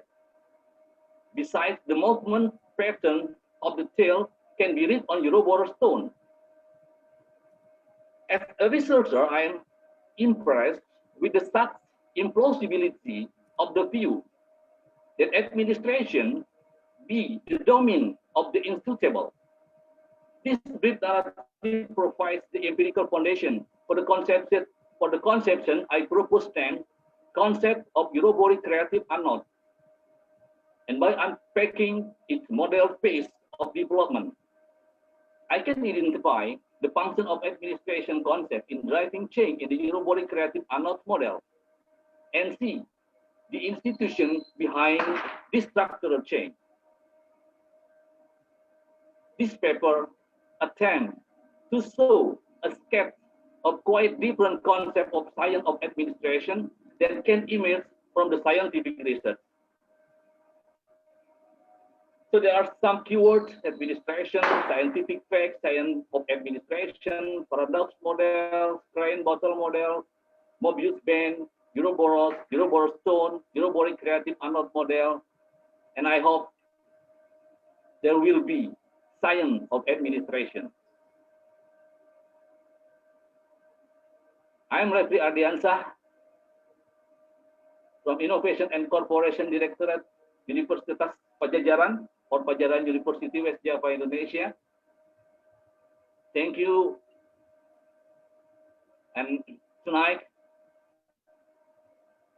my friend, lecturer from university, from Pajajaran University, join this symposium. Greeting from Indonesia. Thank you very much. Thank you, Mr. Livry. Next, I call upon Mr. Adil Ahmed, researcher from Tamil Nadu.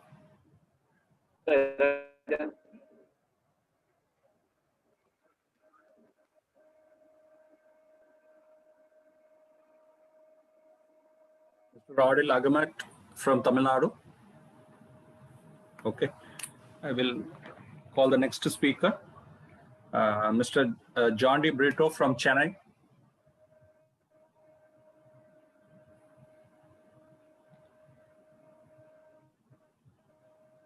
Sir, good evening, sir. Yeah, good evening, Brito. And proceed. Sir, I will start, sir, my slide now.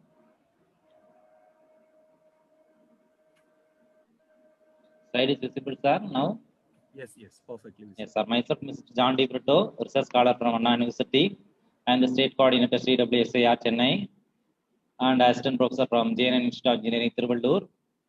Currently, I am having 5 years of teaching experience, doing PhD in part-time, completed ME at Anna University Regional Center, Coimbatore in Power Electronics and Drives, and completed BEEE at Kalasri Institute of Technology, Krishnangoil, Srivilliputtur, and schooling at CMS Higher Secondary School, Srivilliputtur. And this is my UG project, foreground phase detection in 3-dimensional embedded SOC platform.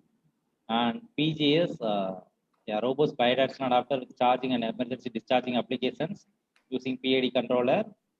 And my research topic is high performance quasi source parallel resonant DC to DC converter for hybrid energy resources. So far confirmation completed.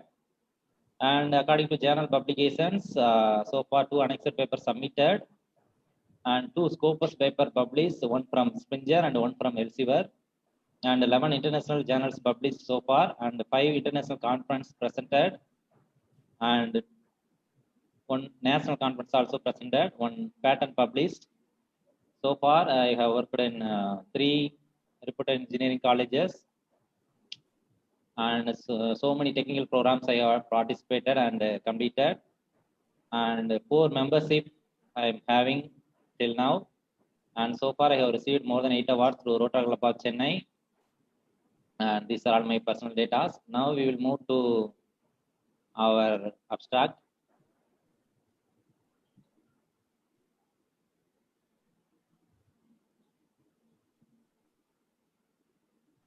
My topic is virtual reality based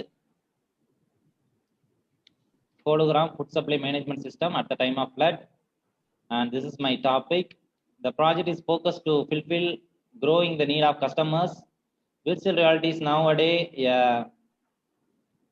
considers most emerging and efficient technologies. It is a technology based on computer which assimilates a specialized input and output device by allowing the user to interact with the experience and artificial created environment. If they were in real world, a virtual reality system is allowing the user to search and interact with a 3-dimensional virtual or artificial environment created by the designer. In the virtual world, the user can also think similar to the routine throwing tennis ball or as excellent playing through space. And also, all things can be made to occur only because of hand gesture or node. It is seen by the high end of human interactions, and it has the potential to target a wide range of applications to improve the standardization and automation of disaster operation management. A new method of emergency management based activity network is presented. Initially, the emergency plan is built upon emergency response activities by using activity network topology, while a virtual path may be represented using straight lines connecting waypoints of interest. This simple model does not accurately represent with typical user behavior. We implemented the model within a framework that can be used for redirect food distribution within a different virtual and physical environments. It is useful for the evaluation of redirected parameters under varying conditions. The characters of each operation mode are analyzed, which provides an important reference for the researchers of the operation and the management of the process food supply chain. In this project, virtual reality is projected from helicopter or far distance. The projected image with the listed basic needs like food, water, medicine. The person needs medicine to stand on that projected medicine image. Then the dispatch section will distribute medicine for them. This is the overall abstract of our project.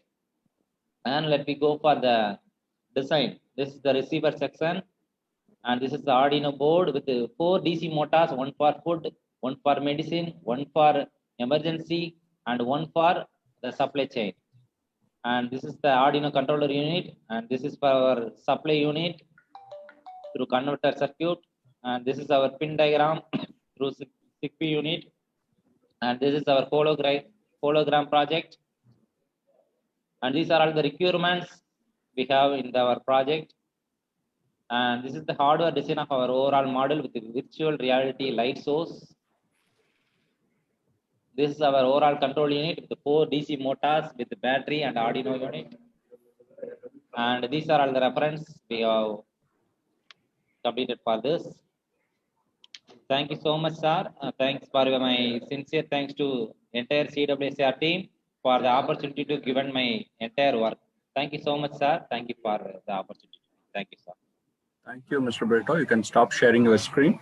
Next, I call upon Mr. Aditya from Himachal Pradesh. Mr. Aditya, over to you.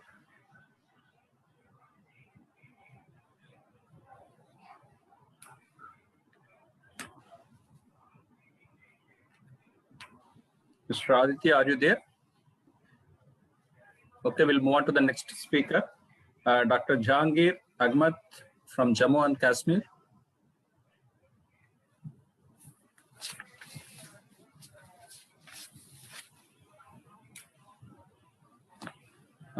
Now it's time to invite our guest of honor, another guest of honor, Professor Angelo Buss, biologist, Italy. Sir, I request you to enlighten the session with your words of wisdom. Over to Professor Angelo Buss from Italy.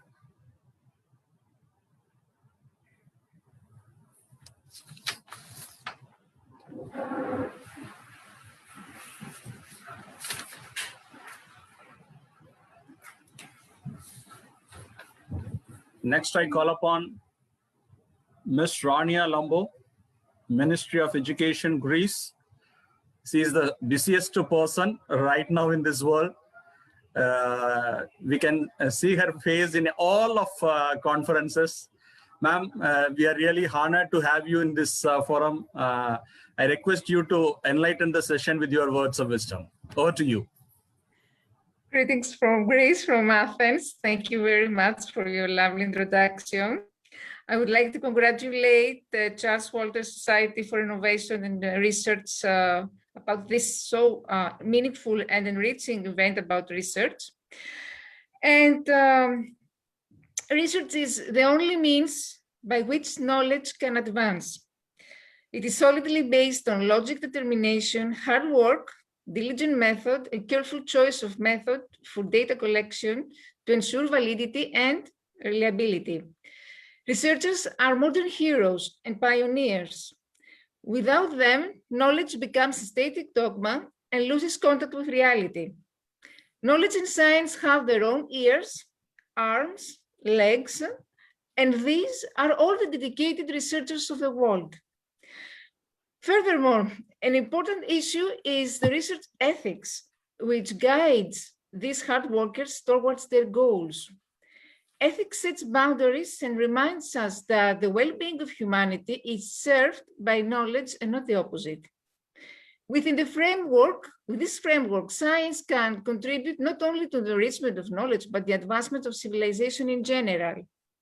Researchers also share. They communicate their research, they collaborate with others. So sharing can give great impetus to progress and strengthen the bonds among people who work together for the common good.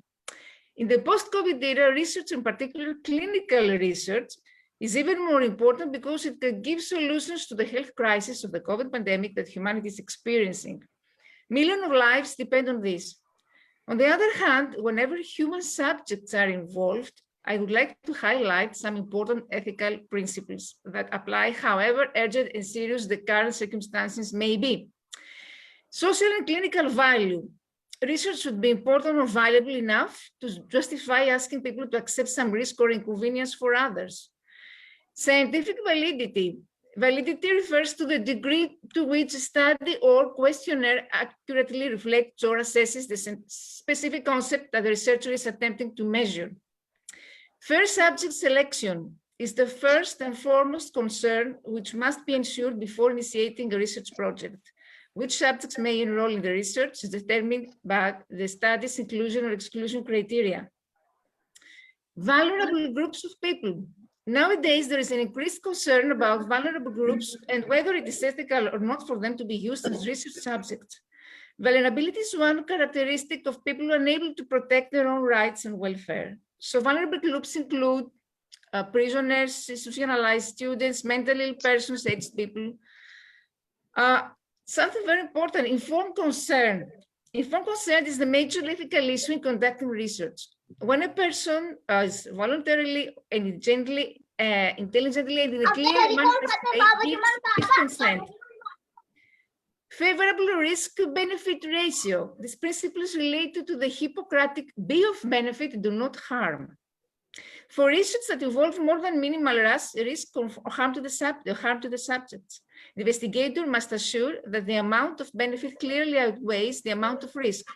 Only if there is a favorable risk-benefit ratio may a study be considered ethical.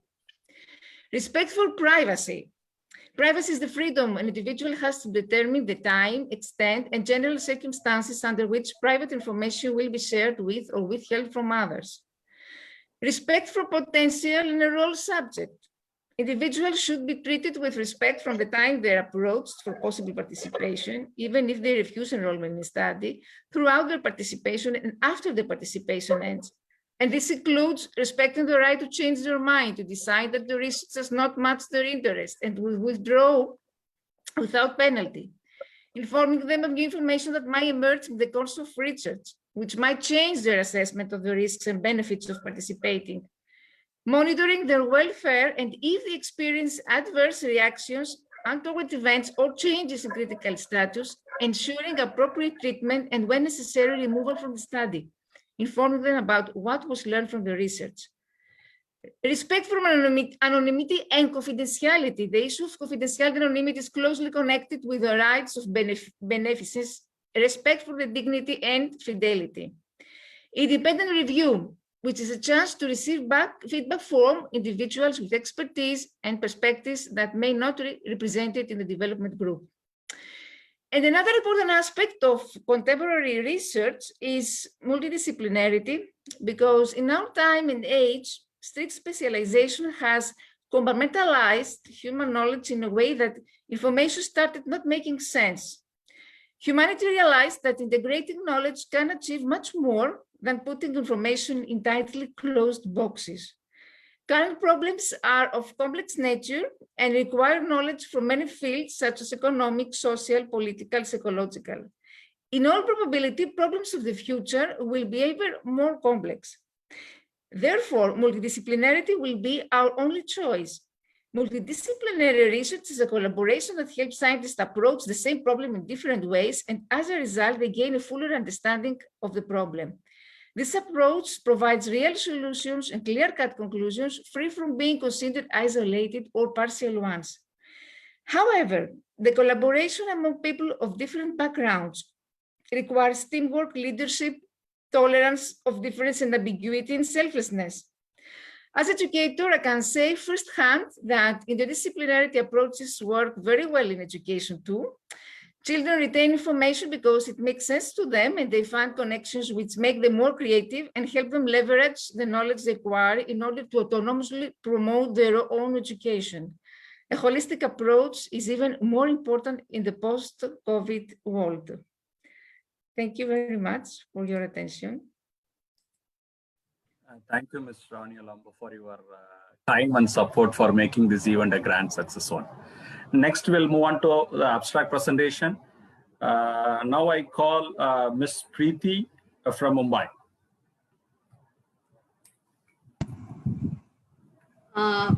Greetings from us, sir. There is one change, like 3 of us we are doing together, Nivedita, Preeti and Ruchita. The name is in the sequence. Okay, ma'am. No problem. Okay. Yeah? You can proceed. Yeah.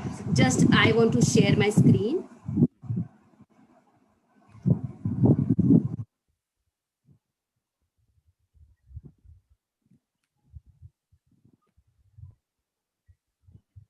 Good evening, everyone. Greetings of the day. Myself, Nivedita, along with Preeti and Ruchita, under able guidance of Dr. Seema Negi.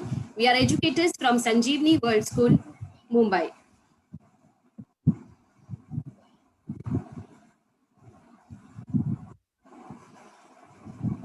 Good evening, members of jury and assembly present.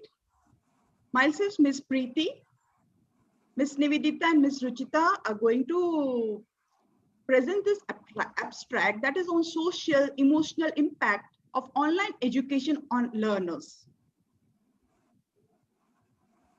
As the COVID scenario came into picture, our offline schools, overnight, it turned to virtual schools. Offline education converted to online education. Now, what is happening these days is a lot of health issues which our children are facing. On top of that comes the virtual exams, giving a lot of stress and anxiety to our children, which has led to social and emotional health problems. How are we going to deal with such problems? The pandemic word, when it comes to our mind, it is a crisis which we are facing, after World War II. It has created an emergency, situation and millions of deaths and millions of sufferers around the globe. It's not about just health crisis. Pandemic has affected each phase of life in a spine-chilling way, from trade and commerce to business, from restaurants to entertainment, from education to day-to-day life. Each and everything is under crisis. Therefore, this pandemic is not only the health crisis, but also social, economic, and emotional emergency. Now, with reference to this year, 2020 was a nightmare, and it is still in a continuation mode. As schools have been closed, and this pandemic, how we are coping with that, the students, the parents, the educators around the globe. Well, the government, the frontline workers, and the health officials are doing their best to overcome this outbreak. Education systems are trying to continue imparting quality education for all of us during these difficult times. Our students have gone under psychological and emotional distress, and they are not, engaged productively. We have interviewed more than 400 individuals. 70% of them are either an educator or learners. According to our findings, during this new normal learning for online class, whereas less than 2 hours for fitness, sports, or hobby.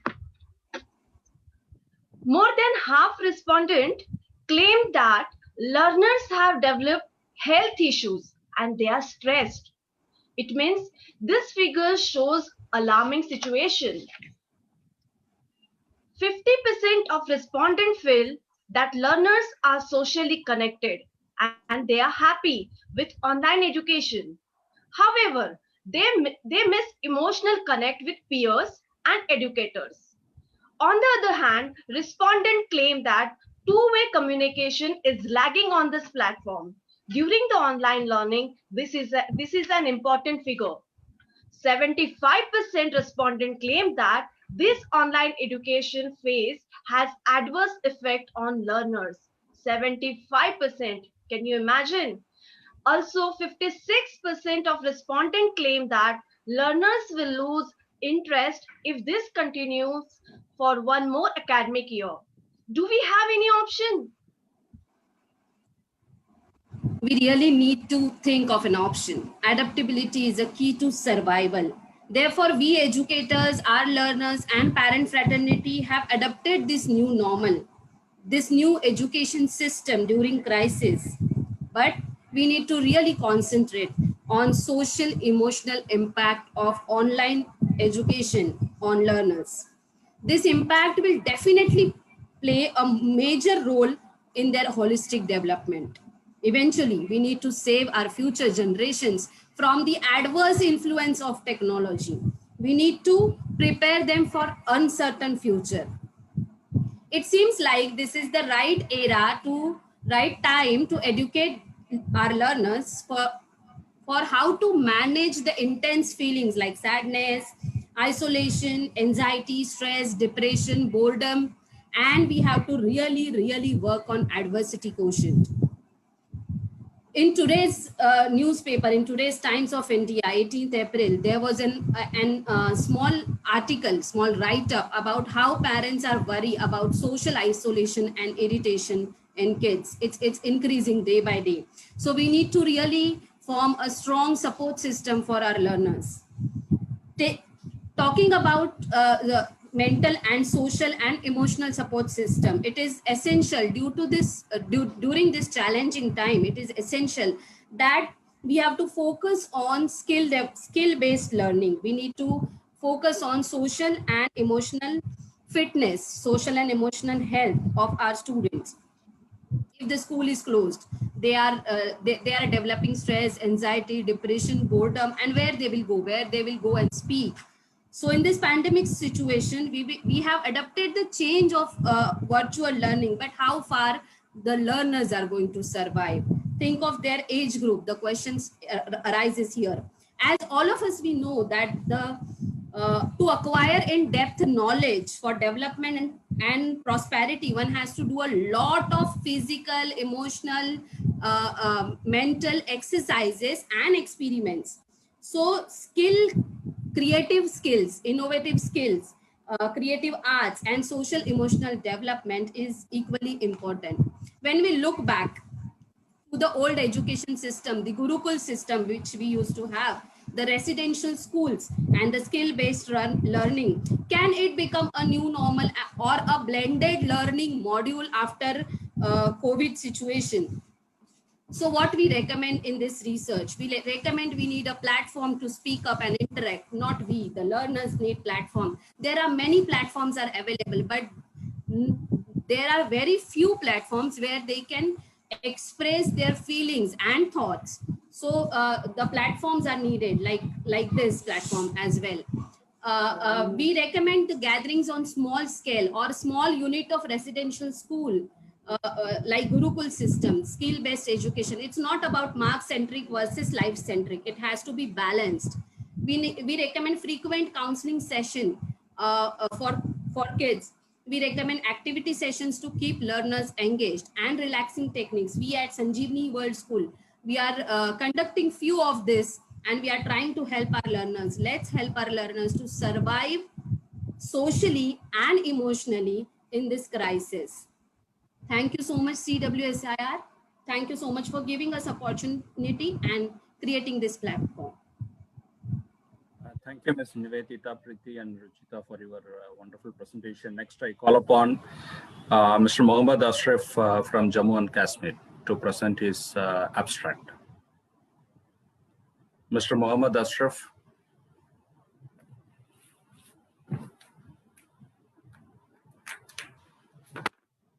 Okay, we'll move on to the next presenter, Dr. Asif Ali Malik from Kashmir.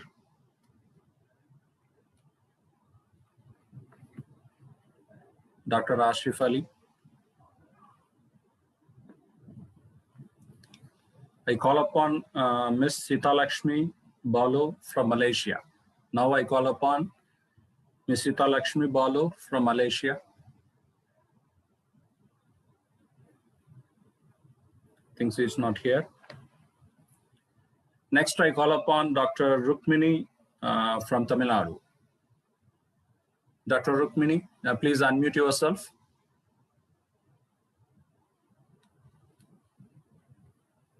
Dr. Rukmini, you are here. Unmute yourself.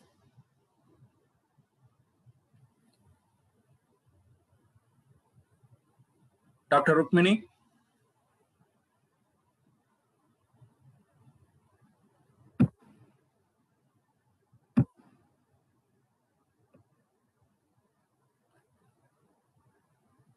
Doctor?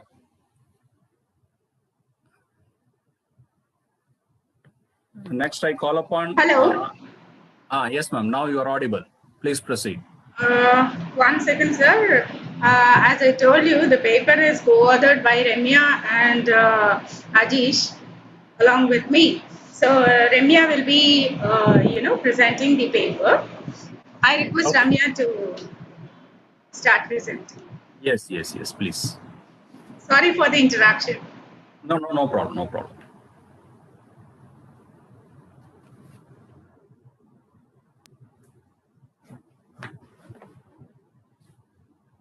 Unmute yourself, unmute. Ms. Ramya, unmute. Okay, sir. Sorry for the interruption. Good evening, one and all. I'm Ramya Veer, research scholar from School of Social Sciences and Languages, Vellore Institute of Technology, India. I'm honored to be here amid this august gathering. This paper is co-authored by Dr. Rukmini S. and Ajish A.K. The title of the paper is Humanizing the Technology versus Technologizing the Human, a study of technology, anxiety in Ian McNall's Hyderabad days, and Kazuo Ishiguro's Clara and the Sun from a Heideggerian perspective. The journey from humanism to post-humanism has brought many a paradigm shift in the understanding of the universe, drawing academic attention, giving the scope for literary inquiry. This is evident from the work of Isaac Asimov's, Harlan Ellison's, Philip K. Dick, Ian McNall, and Kazuo Ishiguro's, discussing at the length the relationship between artificial intelligence and the society. Moreover, many sci-fi movies such as Her, Ghost in the Shell, Ex Machina, I, Robot, I Am Mother, etc. strengthen the aforementioned statement. The paper therefore examines the technology anxiety expressed in Ian McNall's Hyderabad Days and Kazuo Ishiguro's Clara and the Sun that prominently feature artificial intelligences. The paper primarily discusses at length the relationship between AI and the society. Further, exploring the anxieties human characters confronted with AI express, the paper reveals that what it means to be a human living in a technologically saturated society. The bulk of theoretical framework for this article will be Martin Heidegger's thoughts on technology as expressed mainly in his essay, The Question Concerning the Technology. Heidegger's biggest fear when it came to the technology was that we would commit so fundamentally to the project of enframing that would even see human being as a standing reserve or raw material and thereby completely turn ourselves over to the technological supersystem as a slaves and raw material. The article attempts to develop this theme and Heidegger's overall view on technology as an ontology. This is achieved by applying Heidegger's concept of technology anxiety in the short story of the Jin's Wife in Ian McNall's Hyderabad Days and Kazuo Ishiguro's novel Clara and the Sun. In this space between the post and humanism lies a conflict that plays itself repeatedly in a post-humanist discourse. Is post-humanism simply a continuation of liberal humanism, a humanism 2.0, a recourse in terms of technology and a contemporary theories of information, allowing for the consciousness to be lifted out and uploaded into a machine? Or is post-humanism truly a new field of inquiry, re-evaluating for humanism itself, questioning the viability, desirability, and the expression of the Cartesian self in light of humanism technological advancement? A third possibility also arises. Is post-humanism as an epistemology unto itself, a way in which we choose to orient ourselves to literally apprehend the world? Or could post-humanism be the very descriptive mechanism which Elaine Scarry, writing in 1985, identify a discourse that explores technology as a human expression of suffering and pain? In Clara and the Sun, Ishiguro leaves us suspended over a rift in the perspective order of things. McNall in Jin's Wife illustrates a semi-dystopian world merged in the religio-mythological tradition where AIs are capable of transcending the boundaries of space and time. Ishigero's Clara and the Sun depicts a near-future setting where AI serve the role of friends and the caretakers. This project supposes that while it is vital to keep the danger AI poses in the foreground, we must not let this obscure or eclipse the potential insight into the saving power of technology that the AIs provide by expressing the mechanism of modern technological ontology to the characters in the novel as well as the readers. Through detailed readings of each novel, I conclude that focusing only on the dangers AI present causes the missed opportunity for the salvation as they reveal. In order to authentically see the saving power, both the danger and the salvation must be learned from the AIs. I thank everyone for listening to the presentation. I thank organizing team for giving the opportunity to present the paper. Thank you, Ms. Ramya, Dr. Rukmani, and Mr. Rajesh. Next, I call upon Dr. Nishant from Maharashtra. Dr. Nishant. Hi. Thank you. May I start? Yes, sir. Please proceed. Thank you, Charles Walter Institute of Charles Walter Institute of Innovation and Research to give me an opportunity to present my presentation. Can I have share my screen here? Yeah. So what I'm going to talk to you about is the podcasting, power of podcasting in the startup community. Now, today's world where we are not able to meet physically and we want to start an elevator pitch for the startup for the people across, let's use the power of podcasting. So before I start, let me introduce myself. I'm Nishant Mehta, a chartered accountant, a serial entrepreneur, a MBA, and a master's in law. I'm also the international partner for Indian World Business Investment Forum. I'm also a podcast host and speakers, SDG, Chopal, Ambassador, Rotarian, and a distinguished Toastmaster. The curation of a new wave. If you can see last year, there was a certain thing where we moved to the virtual world. What can be better than a podcasting to start and present yourself and understand the basics to understand, go into the new wave? Do you know what is a podcasting? No. So let me give you a little bit bit what podcasting can create. You can create your own podcast. You can share your thoughts. You can do podcasting for startup. You can start an elevator pitch. Podcasting is steadily increasing in popularity, and every day thousands are either tuning in on an audio podcast or trying to start their own channel. If you look at the growth of the podcast, as per the research of Grandview Research and Company, in 2020, an estimate 100 million people listen to podcasts each month, thanks due to the COVID pandemic. And it is expected to reach to 125 million in 2022. You can imagine the reach podcasting have. Now, the three ingredients when you want to pitch a startup using a podcast is you do a podcast, intro with the startup business detail, with the USP of your startup, what the product or the service you're giving. You use an elevator pitch and podcast episode, create what are the USP, what are the SWOT analysis, and then you do a podcasting with your clients and put it on air. Now, my sixth mantra, why podcasting is an elevator pitch for the startups. Audience, your reach is higher. You can directly meet the investor, SME, MSME, and HNI. You create emotions in your story.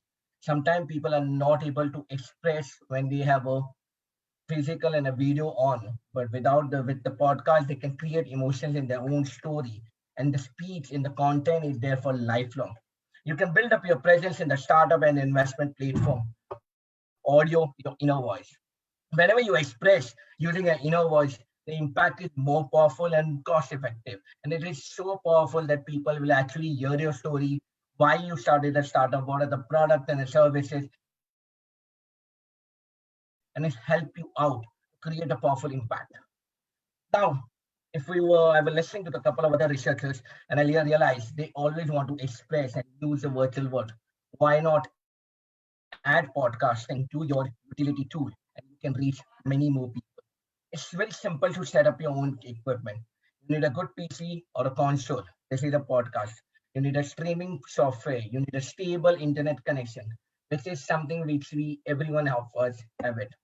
Now, this is something I set up in my office, a studio, or set up a studio of podcasting.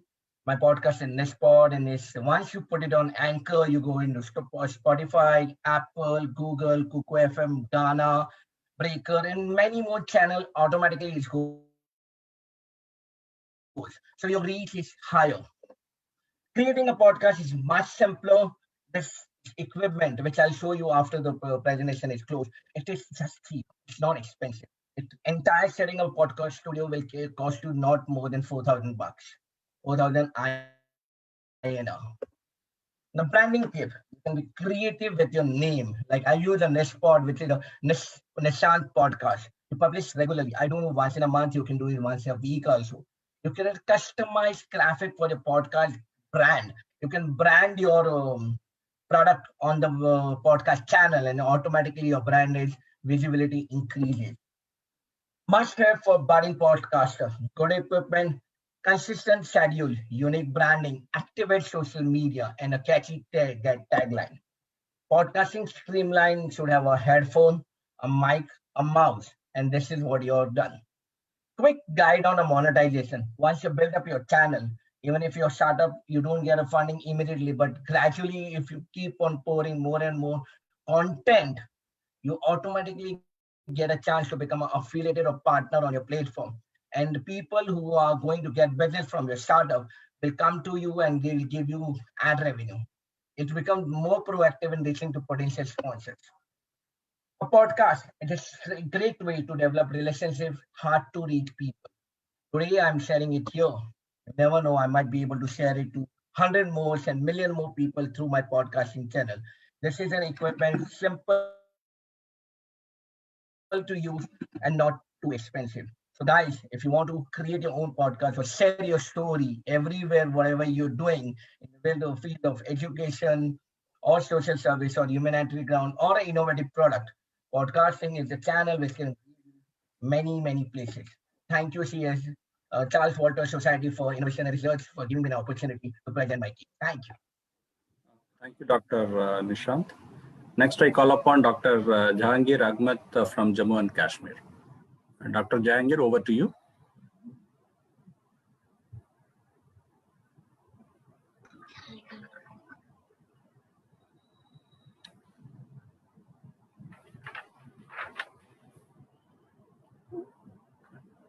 Dr. Jahangir. Next, I call upon Ms. Bisma from Jammu and Kashmir.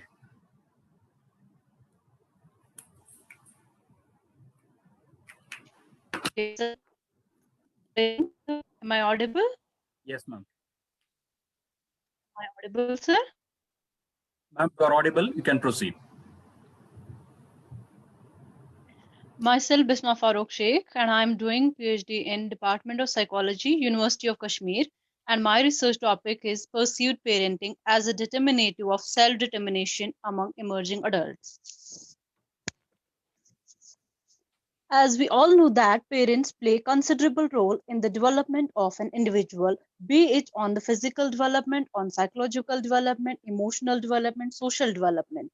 They cast holistic and indelible impression on an individual's development. Individuals whose parents provide them emotional warmth and needed support develop an affectionate bond with their parents. They feel valued and accepted, and this boosts their sense of self-worth. Individuals whose parents show involvement and interest in their life affairs and take care of their interests, needs, aptitudes, and aspirations have high self esteem, high well being, greater educational achievement, life aspirations, and overall success. They have lower levels of stress and are immune against various emotional, behavioral, and psychological issues like anxiety, depression, behavioral disinhibition, and drug abuse. Individuals whose parents are too controlling and use coercive disciplinarian techniques and don't provide needed warmth, support, attention, communication, and age appropriate autonomy have low self image, feel worthless, and are vulnerable to various forms of internalizing and externalizing disorders and are even more likely to become suicidal. Permissive parenting either is also linked to various forms of behavioral and emotional issues like impulsivity, narcissism, and low emotional intelligence. During last 2 decades, many research have been conducted on impact of parenting styles or parental behaviors on growth and development of children across ages. However, most of the studies have done on children and adolescents and only few on emerging adults. The present research aims to study emerging adults as they are more mature enough to understand parental perspective from right way. According to self-determination theory, which is the base of our research, humans are basically growth oriented need and they have three universal needs: need for relatedness, need for autonomy, and need for competence. And these are as important as sunlight, water, and nutrients for plants. Environment can either thwart or facilitate satisfaction of these needs. SDT has placed paramount importance on role of parents in psychological need satisfaction and need frustration. According to Wren and Deck, children have a natural tendency to develop towards higher level of psychosocial maturity as they grow older. Parents can contribute to this psychological growth process by supporting children's needs for relatedness, for example, by being warm and responsive, and they can support the need for competence by providing clear guidelines and by giving positive feedback and help. And they can support need for autonomy by recognizing child perspective and by encouraging initiative and providing opportunities to take decisions whenever possible. When parents thwart these very same needs, they can forestall children's development or even increase their vulnerabilities to psychopathology. Thank you. Thank you, Ms. Bisma. Next, I call upon Mr. Washim Agamat from Jammu and Kashmir. Mr. Washim Agamat.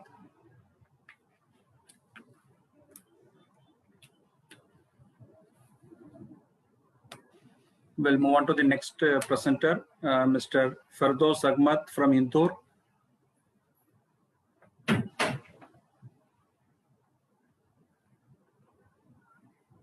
Mr. Firdos.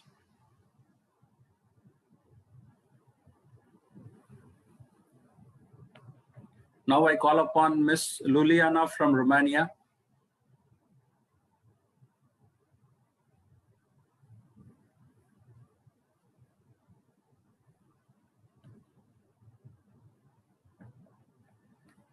And now I call upon Adil Agmat from Tamil Nadu.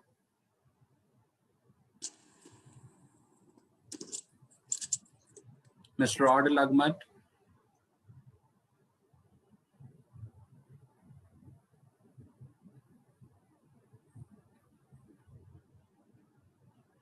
No response.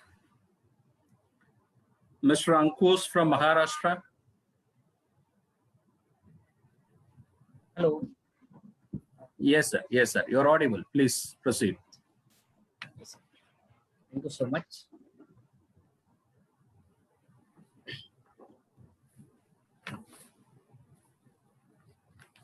Hello. Yes, sir. You are audible. Please proceed. Okay, thank you so much. Can I share my screen? Yeah. Can you make me host?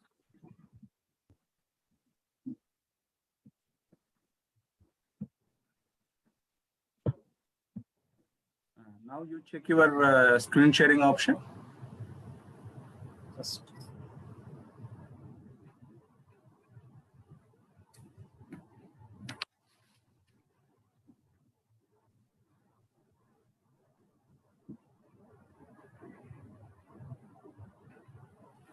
Is my screen visible now?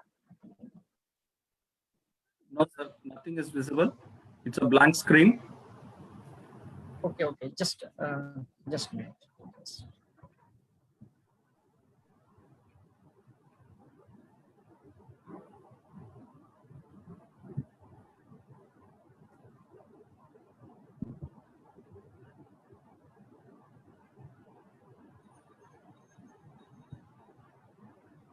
Now my screen is visible. Your folders, your documents are visible. You have to open and show me the presentation. Okay, just a minute.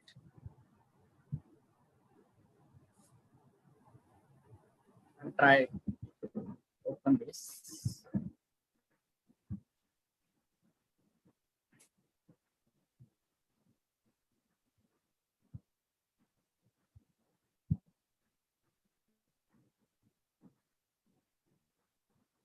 I think it's take some more time. Okay, so no problem. I'm stop the sharing.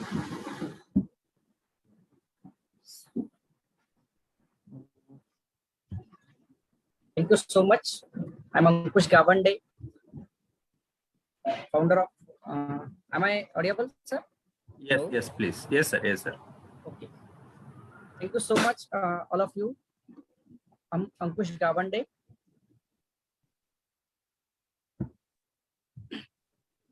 Founder of Worldwide Green Project, the member of the think tank of the government of Maharashtra, augmented textbook creator, teacher, global educator, innovative educator, YouTuber, app builder, author.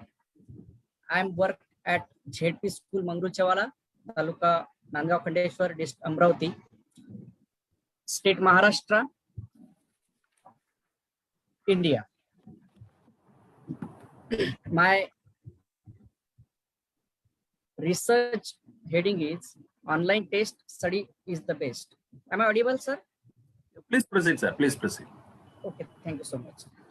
As you can see, currently schools are closed due to the effect of the coronavirus. So online test is the great way of students to study in a simple and good way.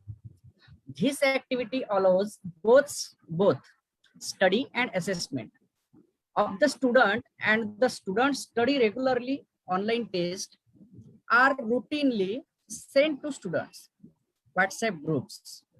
The students of my school, as well as students from different districts of Maharashtra, took advantage of this initiative.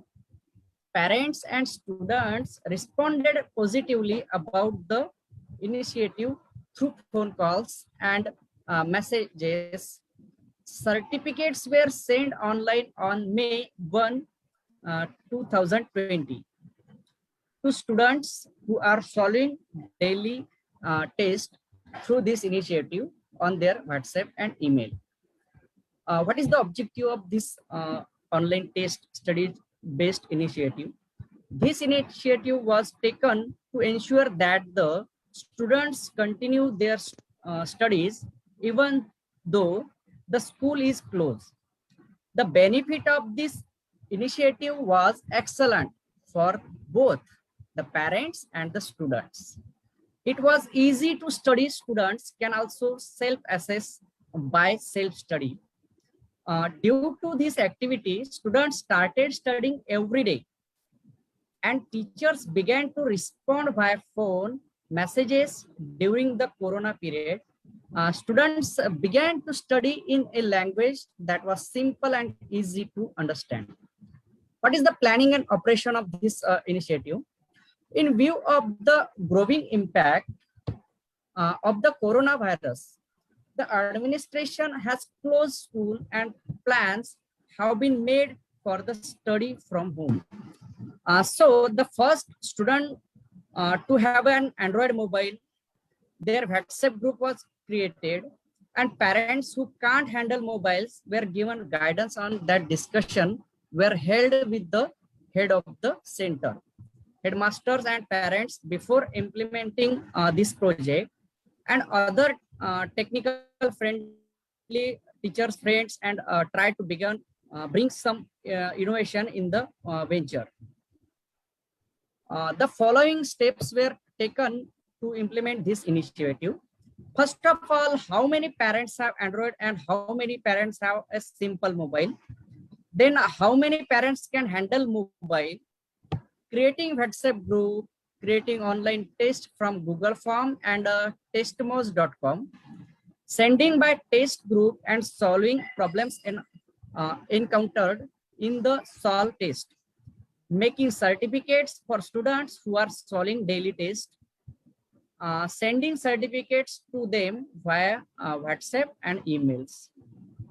After the completion of the program, the condition was excellent, and the students who refused to study started studying. The students become aware of English reading skills. Parents and students were satisfied that the study was done in a simple manner. Certificates were sent to inspire and motivate these students. The test series was launched in March 2020. Tests were being sent every morning at 9 a.m. The students were then solving it, and after that they were getting the result there, and in the evening, and students were contacted by phone and messages as a part of the practice, which is not part of the society. The students did not receive the result sheet as the school was closed on May 1.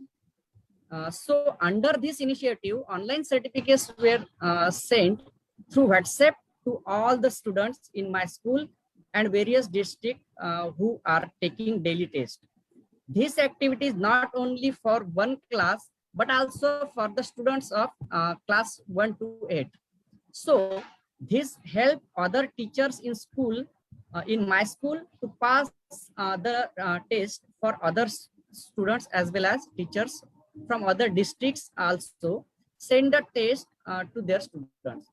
Certificates were awarded to the students under this initiative. Newspapers and news channels took notice of this initiative. Certificates were sent students from the all over Maharashtra.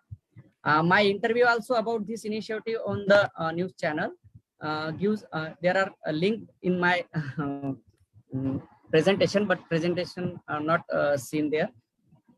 This online test available on my sir, you can conclude your presentation, sir. Other peoples are waiting. Okay, I'm try to show just thank you so much. I'm trying. Thank you, Mr. Ankush. Is my screen visible now, sir? No, again blank screen only, sir. I think it's visible. It take few minutes. Yeah, now okay, we could see can some paper cutting. Now we could see some paper cutting. Okay. So it's visible. Okay. I can show. As you can see. Yes. Now it's visible, sir? Yes. Okay, Yes. Thank you so much. Okay, thank you so much. This is my blog, www.gaundiankush.blogspot.com. There, this online test uploaded there.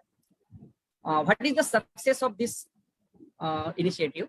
Even though the school was closed, the study of the students was not interrupted. The study continued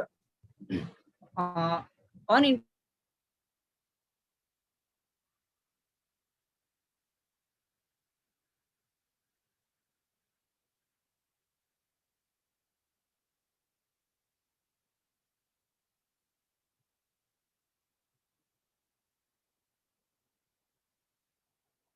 Thank you, Mr. Ankush. And now I call upon our guest of honor, Professor Sharif Ismail, professor from Saudi Arabia, to enlighten the session with his words of wisdom. Professor Sharif Ismail, over to you.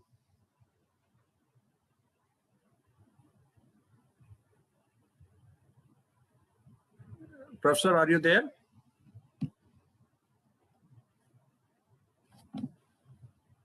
Okay, we'll move on to the third session of the abstract presentation. Now I call upon Professor Dr. Vijay Kulkarni from Pune.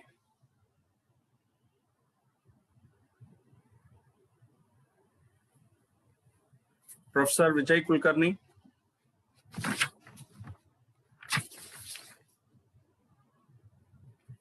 Next, we'll move on to Dr. Prem from Malaysia. Prem Atis from Malaysia.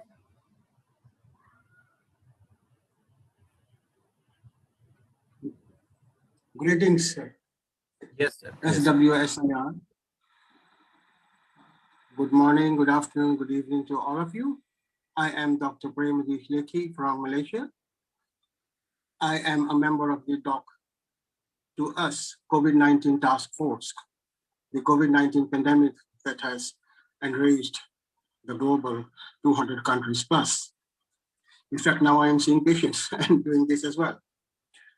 I am an international healthcare professional for past 3 decades in Asia and ASEAN countries. And the research study that we are doing is healthcare and mental health during the COVID-19 pandemic among the youth in 5 countries, Malaysia, Zambia, Nigeria, Egypt, India, looking the youth ambassadors. The 1-minute bio, 5 minutes abstract too, but with due respect to all my learned friends, I will try to do justice. The healthcare problems in the world, currently the world faces critical problems. COVID-19, well, we all know it. We face shared threat issues, menace that abrupt our health and our economy. We are down to our knees now, and we are bleeding. Let's face it. So I am with the United Nations Task Force in the Sustainable Development Goals, where they say the decade of action in the next 10 years, we have to be answerable to the world. A pilot project took place. The mental health problems in the world, you will be dismayed. 270 million people affected. Today, 2,000 cases in Malaysia, 200,000 cases in India, 1,000 deaths in India, maybe 10 in Malaysia now. Don't you think it's an effect on our mental health? All of us? And the brunt is taken by the youth. So what are they going through? Depression. The mental health concerns are due to the failure of the healthcare system. We were not ready for this. We are still not ready for this. Vaccine is not the silver bullet. We know it. I lost a friend from heart attack 24 hours after the vaccine. Please explain this, my learned friends. It goes on. Yes, I do not want to give you a dismayed picture, but I cannot run away from the truth. Now, most of the countries, though we did research in 5, have almost a similar kind of results. The SDG 3, United Nations SDG have 17 goals, and number 3 is health and wellness for all by 2030. Yes, I can give you a false promise, but do you think we are ready for that? We can't even travel. I can't even meet you. That's why this is happening virtually. Okay, let's go to Zambia. In Zambia, it was found that the knowledge of mental health and some healthcare services is a major hindrance to accessibility. Non-availability of the mental health facilities, this is because during the formation of national budget, only 1% is allocated. Well, they have to do it. Egyptian medical staff lack information, awareness, and understanding of mental health, especially with those patients that show signs of mental health disorder. It's a stigma. Discrepancy in funding and education, monitoring and evaluation, low quality of healthcare services. Yes, our hospitals are stretched. Our doctors are dying. Let's face it. Malaysia, I'm stationed here. Health and mental health services are still a problem. COVID-19 has doubled the rate of depression, suicide, redundancy, gender-based violence, divorces, death, and anxiety among the healthcare workers. And I'm talking about healthcare workers, sir. What about the ordinary citizen, the ordinary human, the man who can't even work? So we are going through unprecedented times. It has posed a yes, it is a tsunami of a country. India, Being an Indian, educated in Indian, a medical doctor in India, I've done dozens of international healthcare camps in India. And believe me, what is India going through? After America, it is India. Mexico, Brazil, these are the countries going through hell of a time, sir and madam. It's time. Okay, we can mask up. Okay, we can have social distance. Okay, we can have the vaccine, but we still do not have the answer. And we still cannot fly. Communicable diseases, non-communicable diseases. Oh, we have ignored them. COVID-19 has taken the whole hospital beds all over the world. USA should be the best. It is the worst. Africa should be the worst. Dear friends, it's the best. Somewhere something has to be learned. The project proposal, the online center supported by the World Health Organization and the United Nations, working to improve the healthcare services, to educate the healthcare personnel and general public onto what to do. We chose 50 youth ambassadors from countries to educate the people, so there will be a snowball effect. There will be some teaching and learning. You know, there is a vaccination hesitancy going on. There is a lot of misinformation going on. We are all now connected with only the social media, and you can see each other or listen to each other just through the screen. So we are answerable to the world. The United Nations is answerable to the world. The SDG goal number 3, health and wellness for all, is a promise made to the 8 billion people on Earth. I just checked, we have not even reached 1 billion who have got vaccinated, the first shot. Very few of us have got the second shot. So we are not safe till all of us are safe.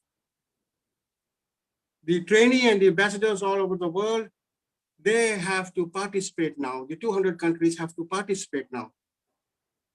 So I took up this challenge and I want to win because I want you to win. We all need to survive. At this moment, the virus is on cruise control. The virus is the pilot, not us. We are being led by the virus. Yes, finally, our goals. We aim to achieve what? Increasing awareness, knowledge, and attitude of the medical ambassadors. Then they increase awareness among the general public all over the world. We spread peace and experience between ambassadors, between each other. We need each other now. This fight cannot be done alone. We will make culture exchanges post-COVID-19 whenever the time comes. We need to have an impact. And yes, no one knows everything. We have to learn from each other. With that, I rest my case. I wish you all the best. Please, my dear friends, stay safe. Good night from Malaysia. Thank you. Namaskar. Thank you, sir. I once again request all the speakers to restrict yourself within 5 minutes. We are running short of time.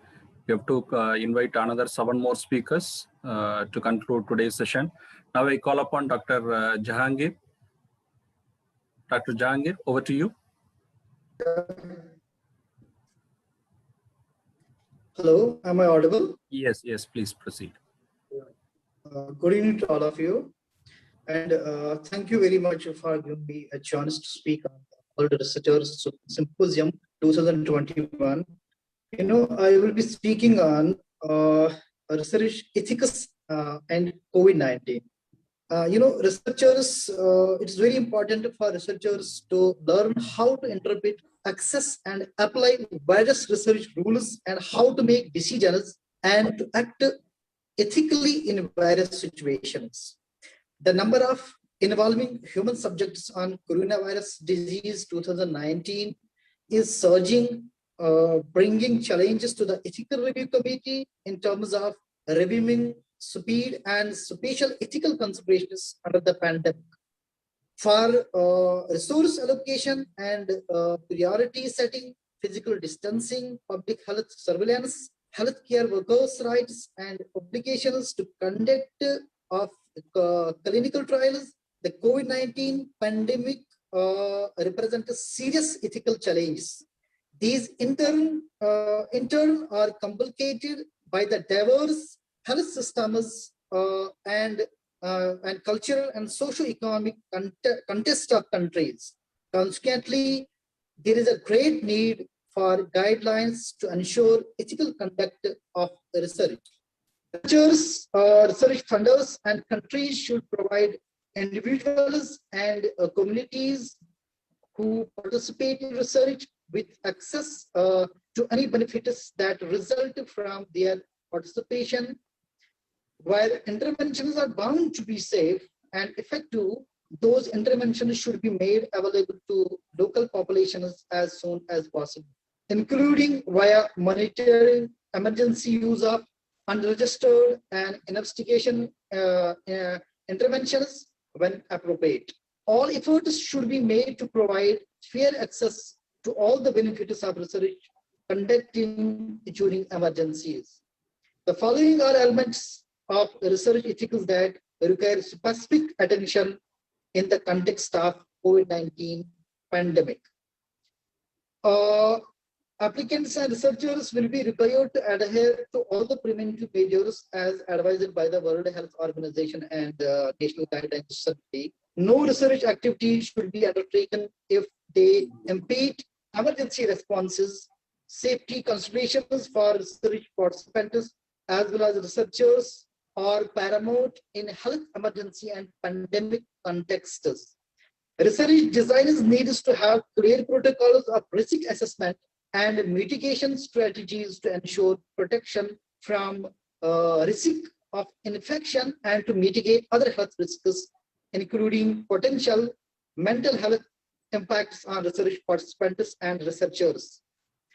Remote interaction and conducting online and internet-based research are likely to be part of the research design with COVID-19 restrictions in place. These present specific ethical concerns regarding privacy, transparency, confidentiality, and security. Specific measures must be devised, implemented, and documented to ensure transparency during recruitment, taking necessary steps for data security, and ensure that data are not used for subsequent non-research purposes. Offer participants the opportunity to modify their data and offer participants the opportunity to withdraw from the research and react their data. Obtain informed and knowledgeable consent and ensure that consent is obtained on ongoing basis. Use secure communication protocols and platforms. Consider the expectations of participants about privacy. Thank you very much. Thank you very much. Thank you, Dr. Jahangir. Next, I call upon Mr. Saugat Ahmed from Tamil Nadu. Mr. Saugat.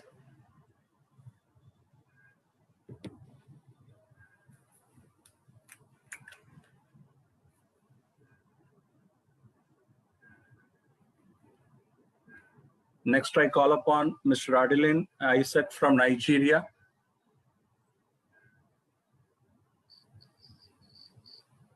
Mr. Isaac from Nigeria.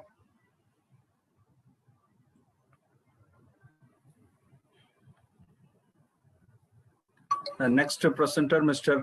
Bir Salim Jahangir from Jammu and Kashmir. Yes, sir, I am present. Yeah, please. Okay, sir. Good evening to all of you from the Kashmir, India.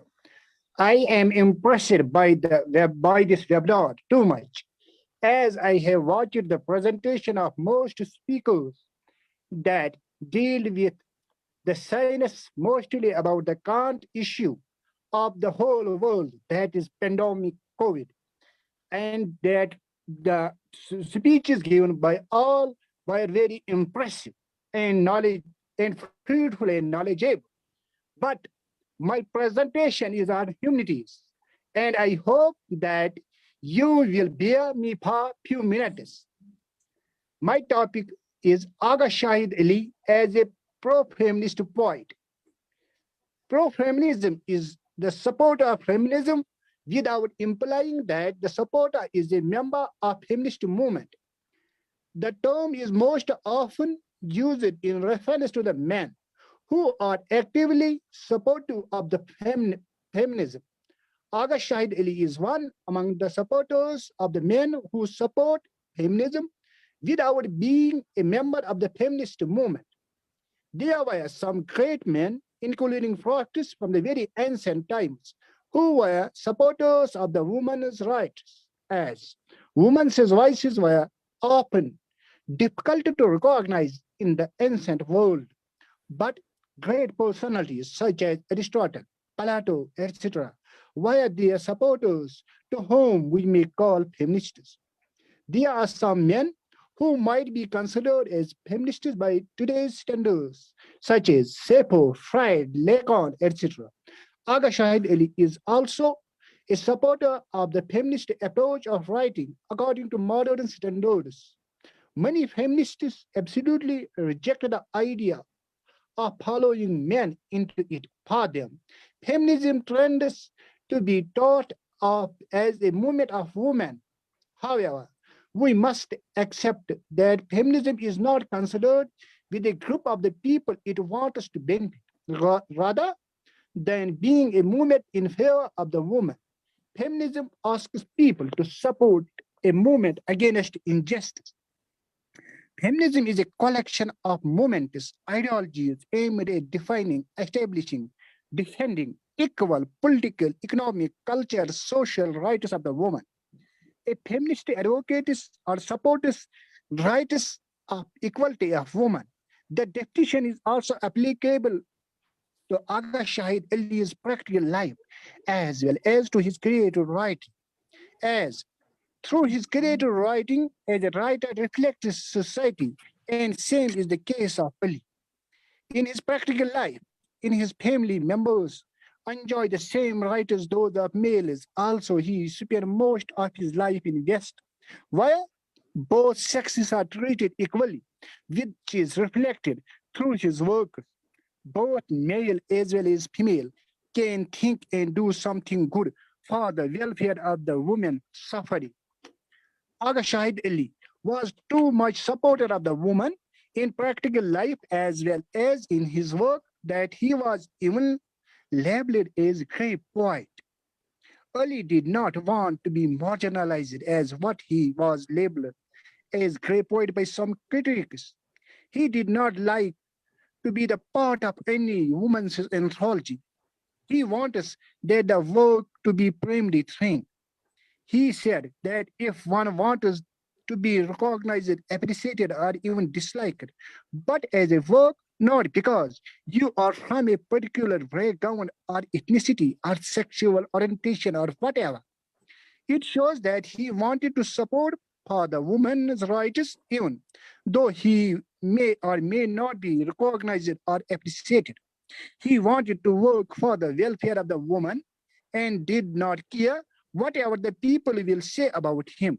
So it is better to call Ali pro-feminism than anything else because he was the supporter of feminism without implying a member of feminist movement.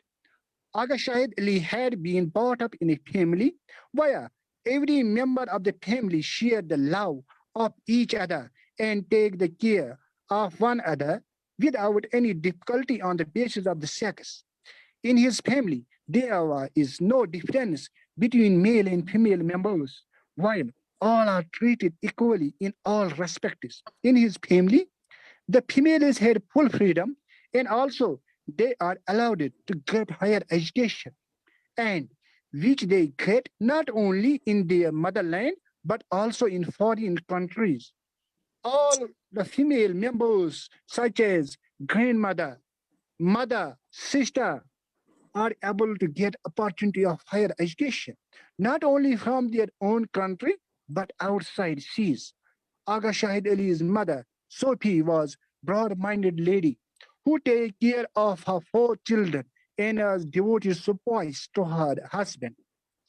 Aga Shahid Ali had named his house as Rajbagh on her name, Sophie Nishan.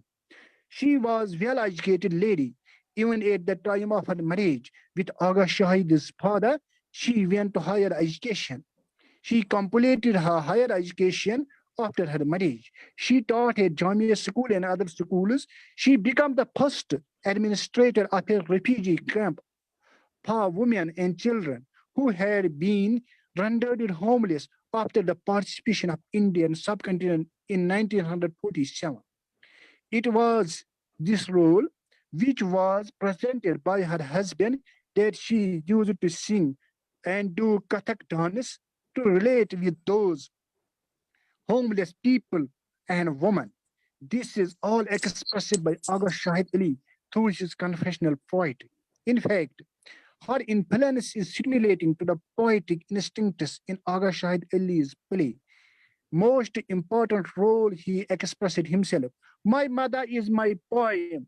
He has too much love for her mother, as during the last phase of her mother's illness and for several months afterwards, he was unable to write.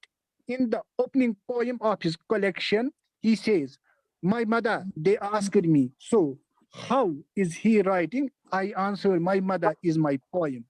Amita Ghosh says he had said to me once, I love to think that I will meet my mother in life after if there will be life after. So my thanks for to bear with me because I know that my topic is somewhat different than the yours, as my topic was on the humanities. But I think that uh, you have you have bear to me. To my thanks.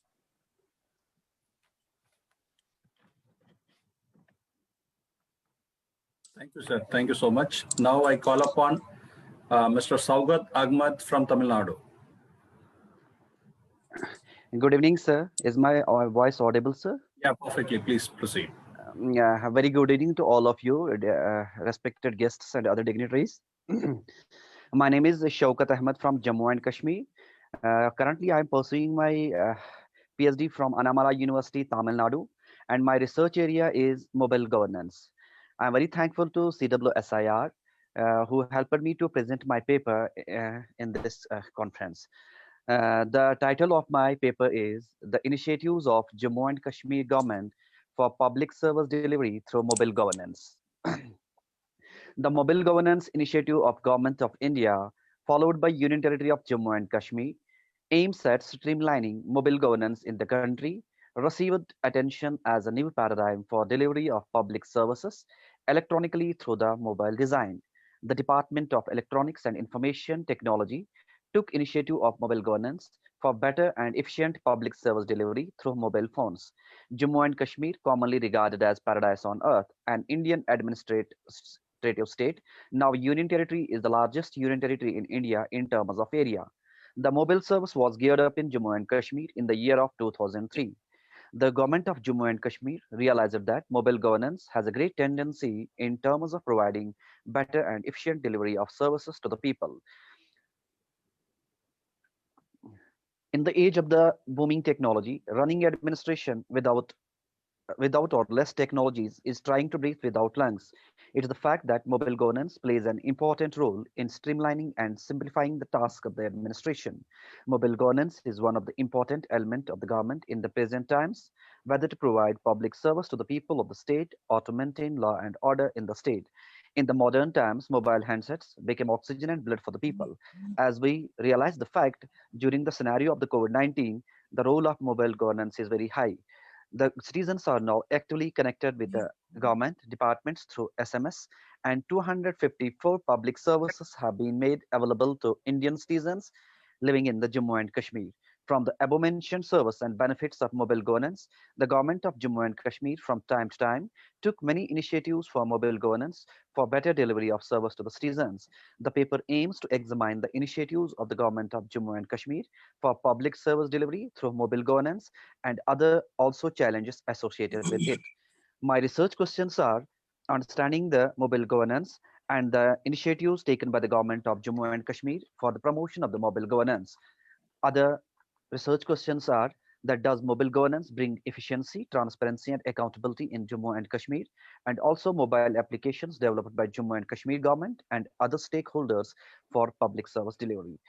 The methodology which I used in my research is, in this research paper, the data is collected mainly through primary source. The two main principles of data collection were utilized: interview with local community, government personnel about mobile governance service delivery mechanism with a view to identify the importance of mobile governance in the present era.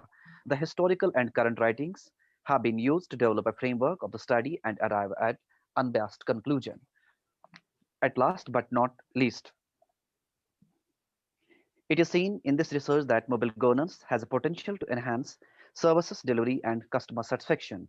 The paper covers the strategy that could be accepted by the government of Jammu and Kashmir in order to make mobile governance successful and get acceptance by all citizens. Currently, M-governance is J&K is still facing hurdles in both management and technology. Hence, to enhance the mobile governance in Jammu and Kashmir, some suggestions have been recommended, which are to overcome those hurdles in order to make it successful in the next few years. At last but not least, the youth of the Jammu and Kashmir should understand the benefits of science and technology, and they must shun the gun culture and stone pelting. War and violence is not a solution to any generation. What the solution is? Maintenance of peace, which is always backed by development and prosperity.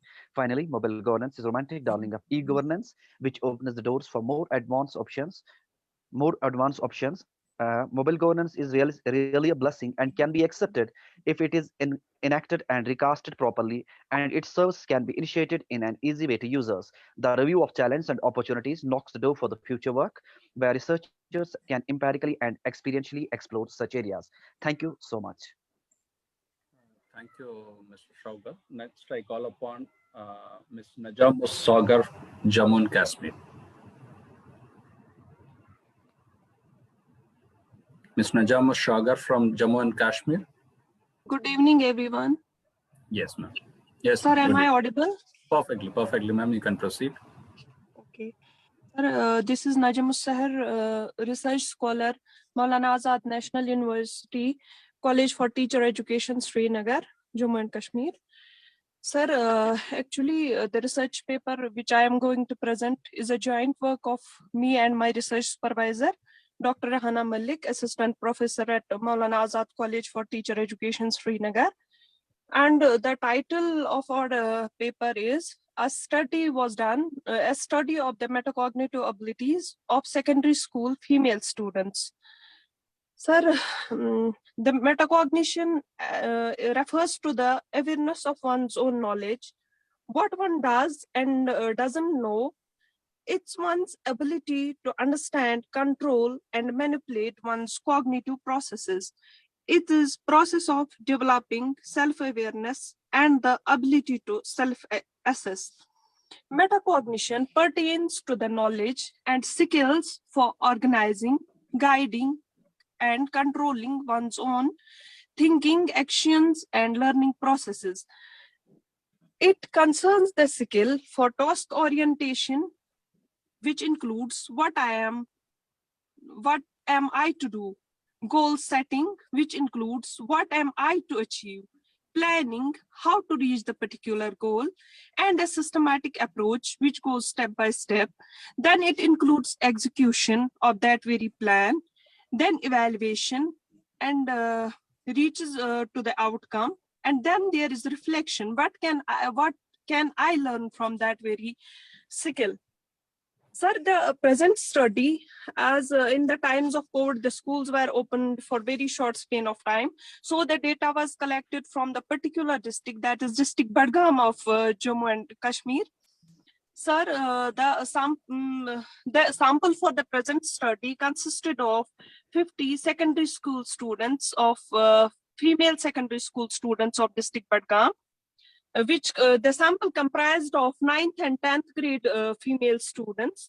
And the tool which was used for the present study is metacognitive inventory, which is prepared and standardized by Sindhu PG 2011. The findings of the study revealed that with respect to class, The ninth grade female students, 60% fall under which were having low metacognitive abilities, 16%. And in the average category, 60% of the female students were falling. And in the high category, 28% fall under. And in the 10th grade students, 20% female students were having low metacognitive abilities, 44% fall under average category, and 32% under high category. And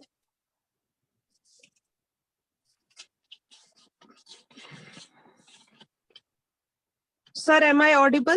Yes, ma'am. Yes, ma'am. Yes, sir. When the overall mean difference was found and t-test was applied on the data, there was found an insignificant difference in the metacognitive skills of female students with respect class, that is 9th and 10th grade female students. Thank you so much and giving us the opportunity to present our research work. Thank you so much. Thank you, Najamus. Next, I call upon Ms. Anjali Dar from Delhi. Ms. Anjali Dar. We'll move on to the next presenter, Mr. Neeraj Mohan Puri. Sir, I'm available. Yeah, please, ma'am. Please, ma'am. Thank you so much. First of all, my heartiest thanks to Charles Walter Society for Innovation and Research organization for giving me this wonderful opportunity to express my views. Myself, Dr. Anjali Dhar. I'm an international audio education leader. Apart from that, I'm a media personality. I've worked with All India Radio for more than 20 years as a casual announcer. I'm also a motivational speaker as well as writer and poetess. Apart from that, I'm guide and counselor, and as well as I'm working as a social activist. I have my own organization in the name of Ujjaswita, the Voice of Women Empowerment, where we are working to uplift women in all areas of life. And I'm also one of the directors as a freelance director in OPSD Tukpak Educational Institutions, wherein we are providing online education with a sister concern organization. We are also conducting webinars and workshops. We are also providing legal assistance related to school and college education. So this is my brief profile. And now I'm presenting my today's topic. My today's topic is anxiety, anger, and arrogance in students, causes and cure. Now we have already talked about coronavirus.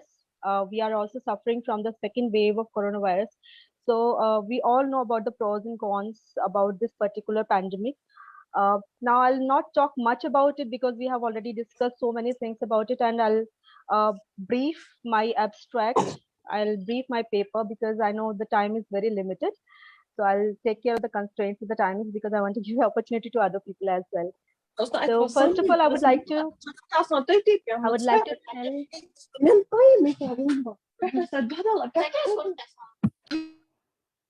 First of all, as my topic is anxiety, anger, and arrogance, so in among the students, since I'm an educationist, I will talk about the reference to the students as of now. So we will discuss first of all what is anxiety. Anxiety basically is an emotional characteristic by an unpleasant state of inner turmoil. It is often accompanied by nervous behavior such as packing bag, fourth, semantic complaints, and rumination. It is the subjectivity, unpleasant feeling of dread over anticipated events, such as the feeling of imminent death even. So anxiety can be either a short-term state or it can be a long-term trait as well. Whereas trait anxiety represent worrying about future events, anxiety disorders are a group of mental disorders characterized by feelings of anxiety and fear. Anxiety disorders are partly genetic, with twin studies suggesting 30 to 40% genetic influence on individual differences on anxiety. So environmental factors are also important. Twin studies show that individual specific environment have a large influence on anxiety, whereas shared environmental influences, environment that affects twins in the same way, operate during childhood but decline through adolescence. Specific measures environment that have been associated with anxiety include child abuse, family history of mental health disorder, and poverty.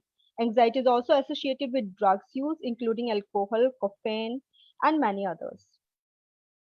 Now I'm talking about anger. What is the meaning of anger?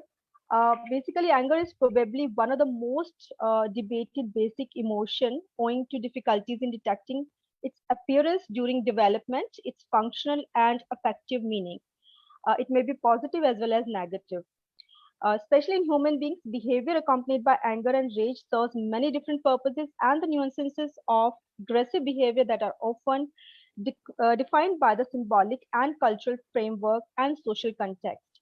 So, how anger and anxiety are interrelated? Basically, these are interrelated to each other because anxiety disorder often occurs with other mental health related issues, such as health disorders, particularly major depressive disorders, bipolar disorders, eating disorders, or certain personality disorders. It also commonly occurs with personality traits such as neuroticism.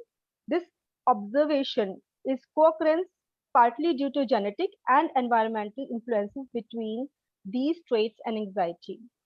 So what are the dangers of suppressed anger? Basically, at times we suppress our anger, we don't show it. So what are the dangers of it? Basically, it is always better to express the anger, but in a proper manner. Suppressed, unexpressed anger can be an underlying cause of anxiety and depression. Anger that is not appropriately expressed can disrupt relationship, affects thinking and behavior patterns, and create a variety of physical problems. Chronic, that is long term, anger can be linked to health related issues such as high blood pressure, heart problem, headache, skin disorders, and digestive problems. In addition, poorly managed anger can be linked to problems such as alcohol and substance abuse, crime, emotional and physical abuse, and other violent behaviors. So it is very important to express your anger and to deal it in a very proper manner. Now, as discussed in this paper, it is evident that the first years of life are the basic emotion of anger, regardless of its origin and its previous ontogenetic precursors, is recruited in the service of the wider motivation to achieve a desired goal. Therefore, the possibility to resort to anger or rage is seen as a basic step, not the only one, of course, to assert one's own autonomy and a sense of mastery of the self and counterbalance uh, feelings of the shame and vulnerability that what psychoanalysts defined as healthy narcissism. So it was given by Ronnie Tam in 2005. And there are certain researches which were made on this topic by various prominent writers. Among them, the most important are Miller, um, Keller, and Halter. That was done in 1987. Meller done the research in 1975 and 77. So these distortions in personality growth are mainly due to two conditions implying to metabolism of the affected signal of anger. The very first is the wrong and recurring processing of other motivational cues, implying the normal resource to anger or rage, that is fear, frustration, wound to personal integrity, that leads to individual to repeat or exaggerated expression of this basic emotional manifestation.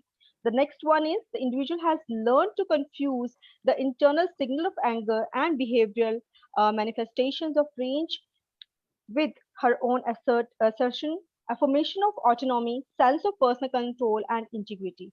Now, what are the remedy and measures? Like what solutions can we offer if a person is suffering from these type of disorders? The very first is when you start feeling angry, try to take deep breathings. Talk positively or stop your angry thoughts. Breathe deeply from the diaphragm. Slowly repeat a calm word or phrase such as relax, take it easy. Repeat it to yourself while breathing deeply until the anger subsides. Avoid alcohol or illicit drugs that can make you more likely to act on angry feelings impulsively. Although expression anger is better than keeping it in, anger should be expressed in an appropriate way. Frequent outbursts of anger are often counterproductive and cause problems in relationship with others.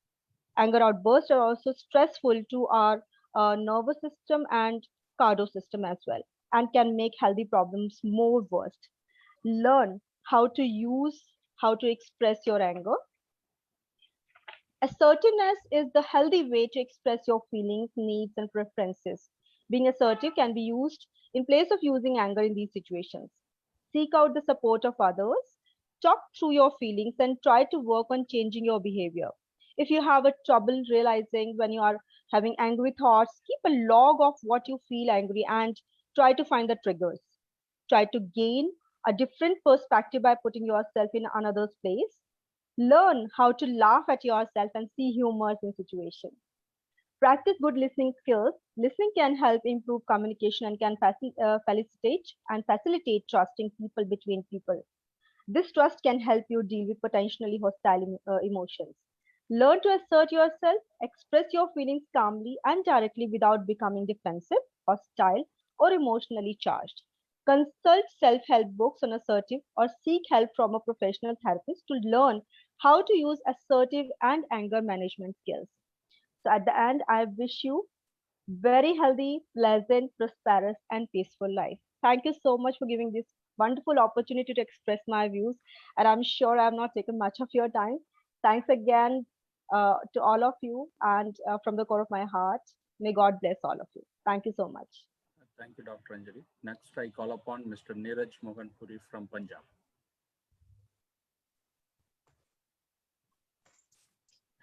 Namaskar to ladies and gentlemen. This is Neeraj Mohan Puri. I am a researcher at LPU, and by profession, I am principal at Satyug Darshan Vidyalaya, Faridabad. I am in this nation building as well as transforming lives occupation since last 2 decades. My educational endeavors have been lauded by Honorable Prime Minister Shri Narendra Modi ji, Chief Election Commission of India, as well as notable and worthy Human Resource Minister Shri Smriti Irani ji. So please allow me to share my screen.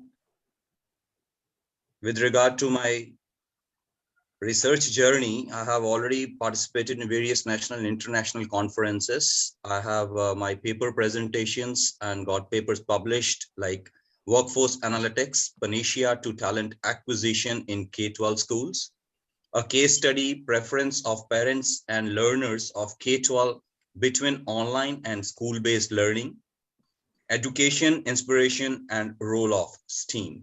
I would request Nagarjun ji, if I am permitted to do my presentation. Yes, sir, please. Just a minute.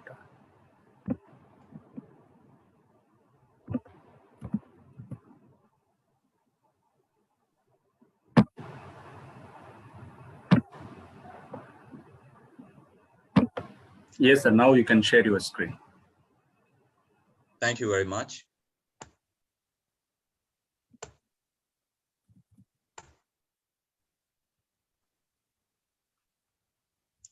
So, as briefed, I extend my heartiest gratitude to CWSIR for providing me this wonderful opportunity to do my abstract presentation. The title of my research paper is Study on Challenges and Opportunities of Equitable Inclusive School Education, Bridging the Gap, Systematic Review. New Education Policy 2020 lays due emphasis on equitable, inclusive, and diversity in education. So this paper speaks about it. The objectives of the study are to explore problems and opportunities of inclusive school education in 6 countries, to understand the policies and practices followed in various countries to ensure inclusivity in diverse classrooms.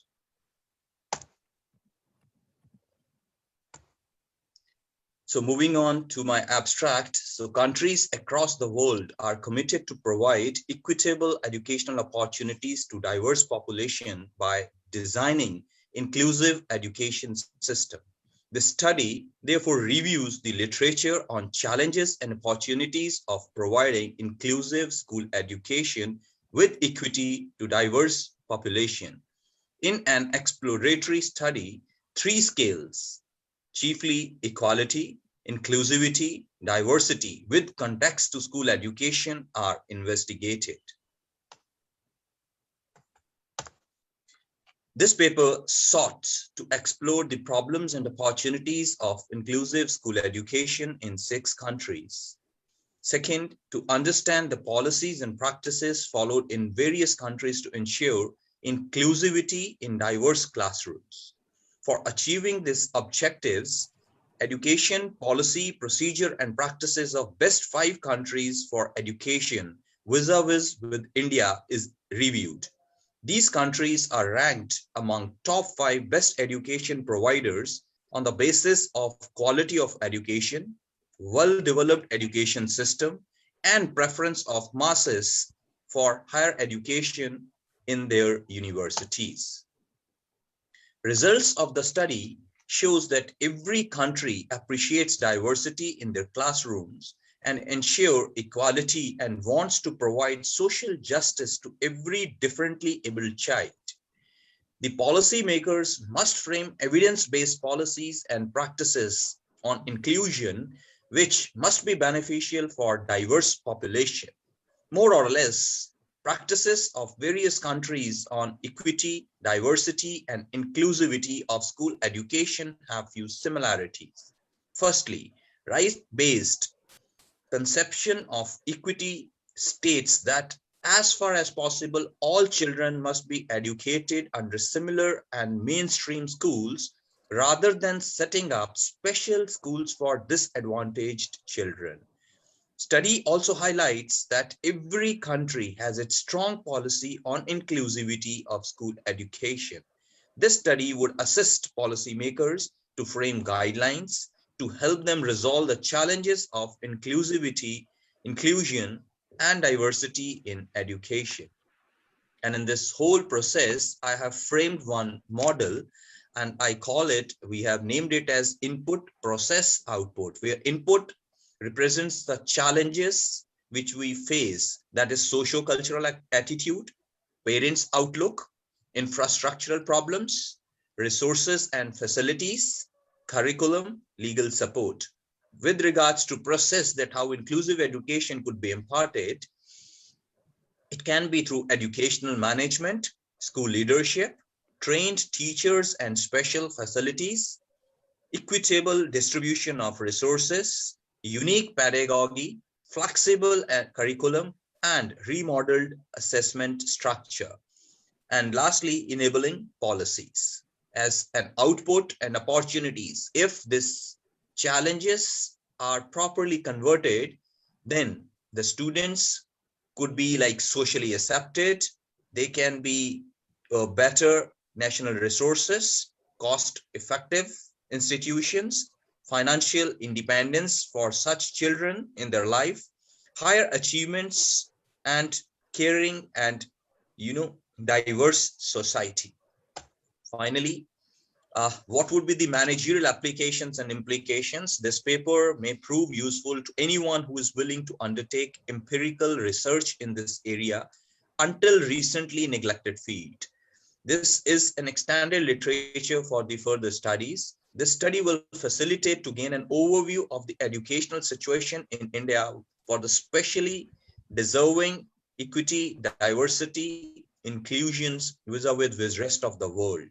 This study would assist policymakers, as I've already put in, to frame some practical guidelines and create best practices to help them resolve the challenges of inclusion and diversity in education. Specifically, they would be in a better position to accelerate the achievement of the learners, those who come from differently abled and from the challenged societies, and faculty to respect and celebrate the diversity. If the guidelines mentioned in this paper are incorporated immaculately, this would help us in attain this sustainability in the longer period, which our new education policy is looking for, that is sustainable development goals. Finally, the proposed inclusion model, inclusive education cycle, and input-output process flowchart, which I have shown, is very helpful as it offers array and various advanced economies and addressing diversity, equality, inclusion in school education by setting critical link between the underprivileged children to set up best practices and help the school management. Thank you very much. With this, I rest my case. Thank you, Mr. Neeraj Mohan Puri. Next, I call upon Dr. Samina Rashid from Kashmir.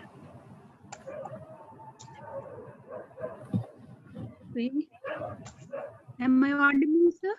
Yes, yes. Am I audible? Yes, ma'am. Please restrict your presentation within 5 minutes, ma'am. You have to wind up the session. Thank you, sir. Thank you. Hello, everybody. Good evening, good morning, all of you. I have done MSc, PhD, and I have also cracked the NET exam, CSIR NET. Currently, I am working in Government Degree College, Kashtawad, J&K. My name is Dr. Samina Rashid. I would like to thank CWSIR who gave me the opportunity to present my topic before and across the intellectual personalities. Today, the topic of my presentation is all about synthesis and spectral kinetic studies of demimicrocycles of N2O2 with complex of chromium second ion. Now I am going to talk about it. The demimicrocyclic complex of chromium second ion involving donor ligand N2O2 has been synthesized and characterized spectrometrically by IR and UV techniques. To establish their identify, the magnetic susceptibility of complex was measured. The spectral kinetic complex formation was spectrophotometrically studied, and Beer-Lambert law was verified at required wavelength 240 nanometer. Whereas thermodynamic activation parameters were determined inconsistent with the proposed mechanism. The demimicrocyclic ligand or complexes may be defined as cyclic molecule which is open at one end whose size shape may be varied according to reaction. Template is used changing its microcyclic backbone as well as stereoatoms related to their open analog. Demimicrocycles have additional stereochemical constraints resulting from their cyclic nature, which depends upon several factors such as microcyclic ring size, number, and nature of chelate rings formed on coordination influence positions of donor and central metal ion. Microcyclic ligand may also promote the formation of less common coordination geometries for particular metal ion because of increasing ring strain on the coordination. The synthesis spectral characterization enhance kinetic and thermodynamic stabilities of the microcyclic complex formation found commensurable position in the field of demimicrocyclic complex which attracted a large number of national international laboratories in recent era.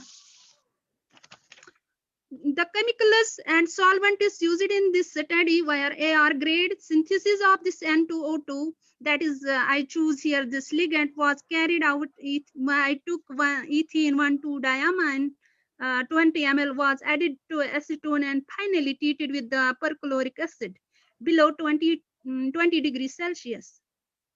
The fine crystals obtained after few hours. The colorless product was iodide with an yield 85%. The element analysis carried out. Carbon, hydrogen, and nitrogen of the sample were carried out microanalytically. Oxygen was determined by different methods. Chromium second and chloride were determined grammatically. The synthesis of ligand N2O2 and its complex of chromium second was identified by IR JASCO model of spectrometer. And UV visible spectra was recorded on Shimazu 1700. The magnetic susceptibility was measured at 8,000 Gauss in balance using. The spectral kinetic study of demimicrocyclic N2O2 has been carried by UV visible spectrometer under pseudo first order condition in aqueous medium at 25 degrees Celsius. The progress of reaction was monitored spectrophotometrically at wavelength 240 nanometer. That shows the peaks of the complex of metal ion with increase in absorption of complexes with time for nearly 80%. of the completion of a reaction and graphical methods were used, the rate constant was determined from the slope of linear plot.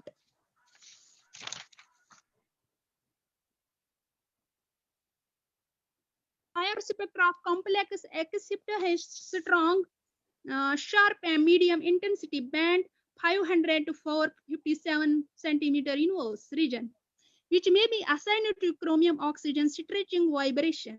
The stretching frequency is lowest and intensity of vibration is decreased, which may be attributed to hindered absorption.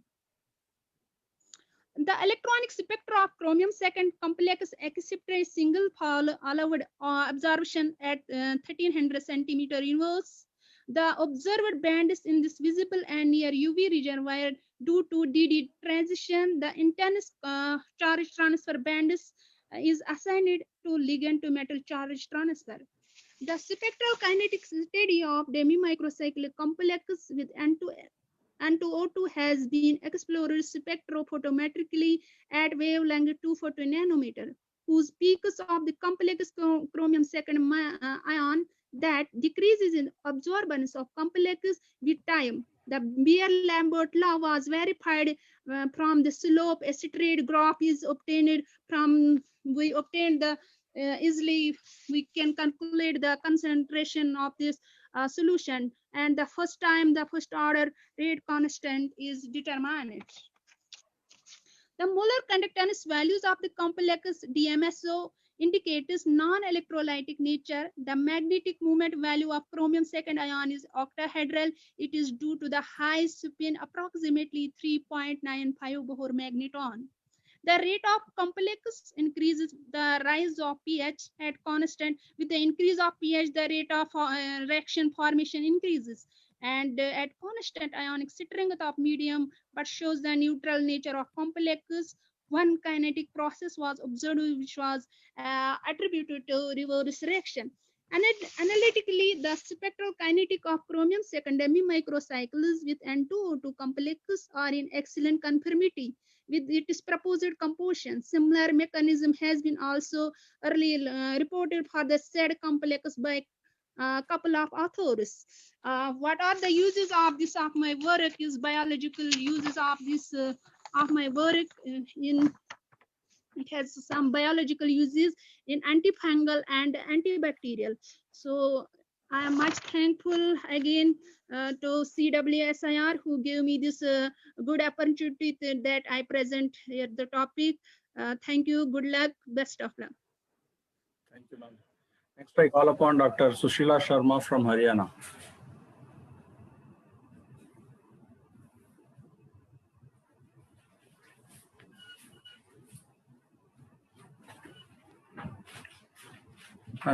Now I invite Professor John N. Calares, founder, Ariston University, USA, and head Sir, of... I'm here. I'm present here. Hello? Yes, ma'am. Please proceed. Just a minute. I'm just making it available. Yes. Please make me allow to arrange the screen to share the screen.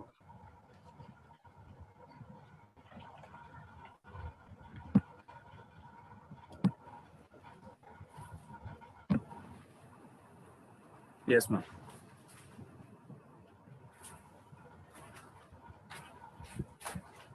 Ma'am, restrict your presentation within 4 minutes, ma'am. We have to wind up the session. Yes, Already sir. I'm aware with the time foundation. I will not take too much time.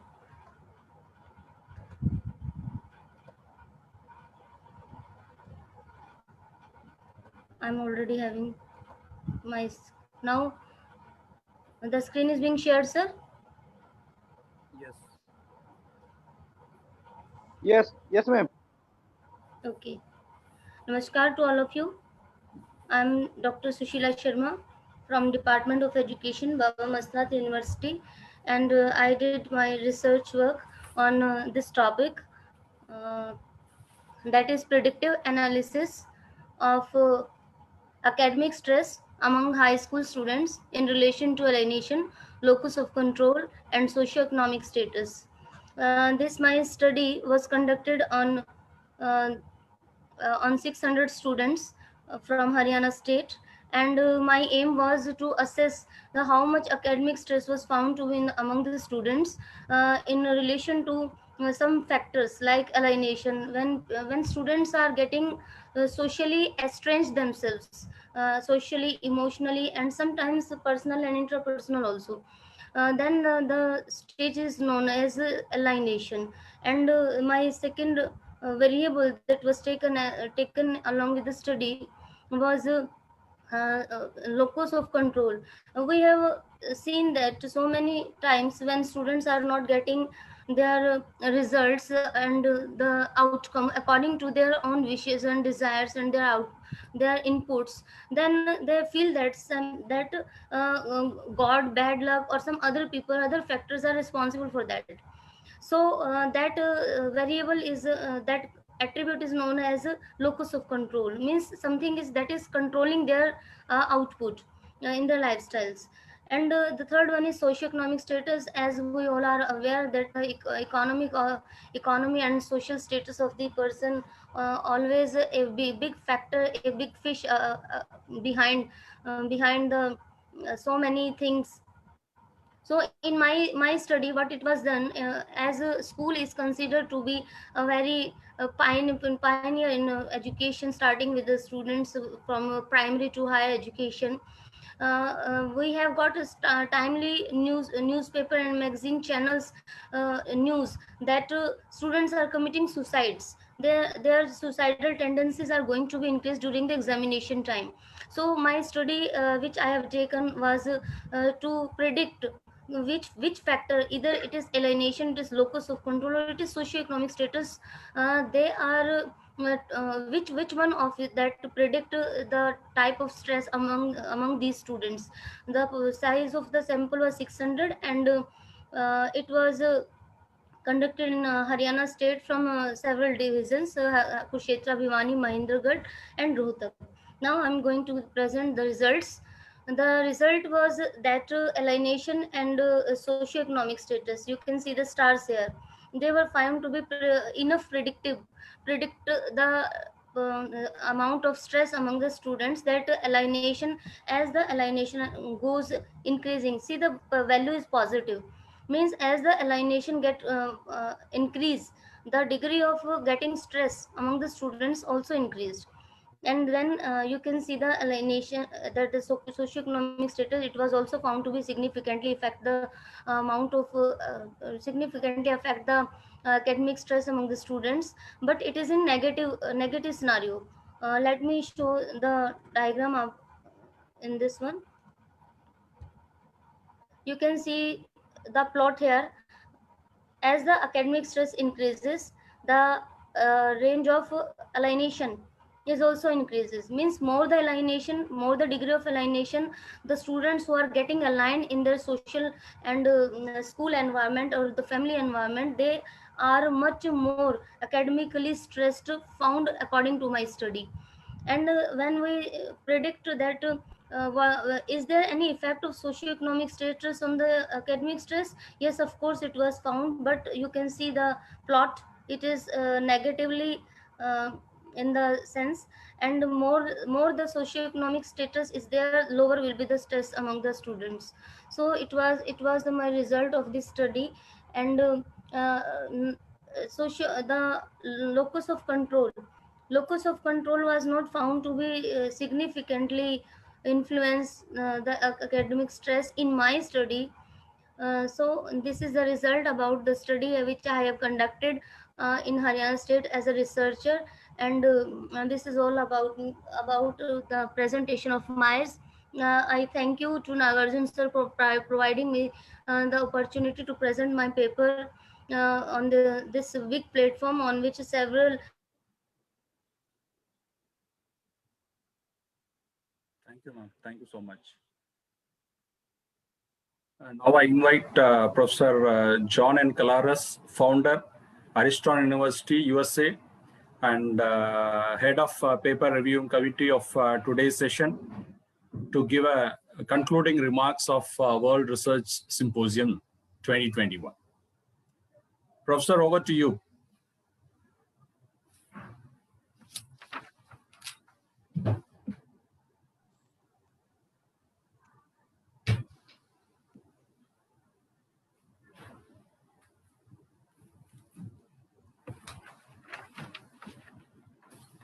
Sir, unmute yourself, sir.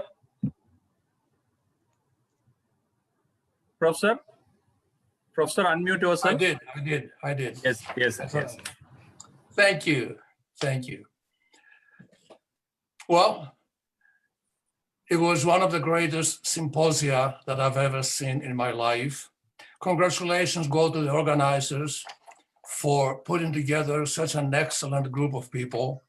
Also, special thanks to the evaluators and motivational speakers who gave us their wisdom and inspired all of us, but mainly the PhD candidates. But the special congratulations, folks, should go to the PhD candidates because they are starting a new chapter in their life. They are the pioneers from this point forward. They are the innovators, they are creators. They innovate and come up with inventions and new ideas that we all endure and like and endorse. But most importantly, by listening to all of their input, I identified a very special attribute, that of a leadership. And allow me to say a couple of things on that because I think it's vitally important that we stress their special attribute of leadership. In my review of leaders, I have identified that leaders have clearly identifiable and learnable qualities in common that make them all so commonly successful. Leaders dwell on the rewards of success, not on the penalties of failure. Leaders see life as an opportunity, not as a risk. They extend a helping hand to those who need it and try to take them up on their shoulders and lift them as much as they can. Let me just close by saying, since today is a new day for all of us, but specifically for the PhD candidates, let me stress the importance of time and significance of life. Life is like a marathon with an unknown finish line. It is God's gift, accept it. It's a challenge, take it. But most importantly, realize that life is your own personal and a forever championship where you are the only player, you are the entire team. And most importantly, in that team, please remember the following: there's no timeouts, no replacements, no substitutions, and the clock never stops. So life, remember this for life, is not a race to come in first, but one of quality, dignity, trust, ethics, and respect to do your best. And I trust that you have all done your best today. God bless you. Bahut shukriya. Namaste. Thank you, sir. Thank you so much for the wonderful concluding remarks for World Researchers Symposium. And before moving on to the final session, vote of thanks, I request all the participants to switch on your video so that we can capture virtual group photo. I know it is a very extensive and exhaustive session. Please pardon us.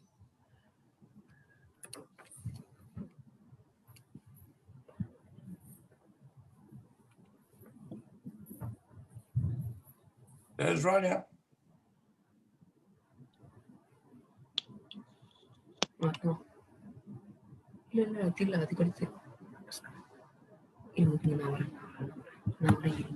Thank you so much. Now I invite Dr. Sophie Nibani, USA, Executive President of CWSIR, to propose vote of thanks.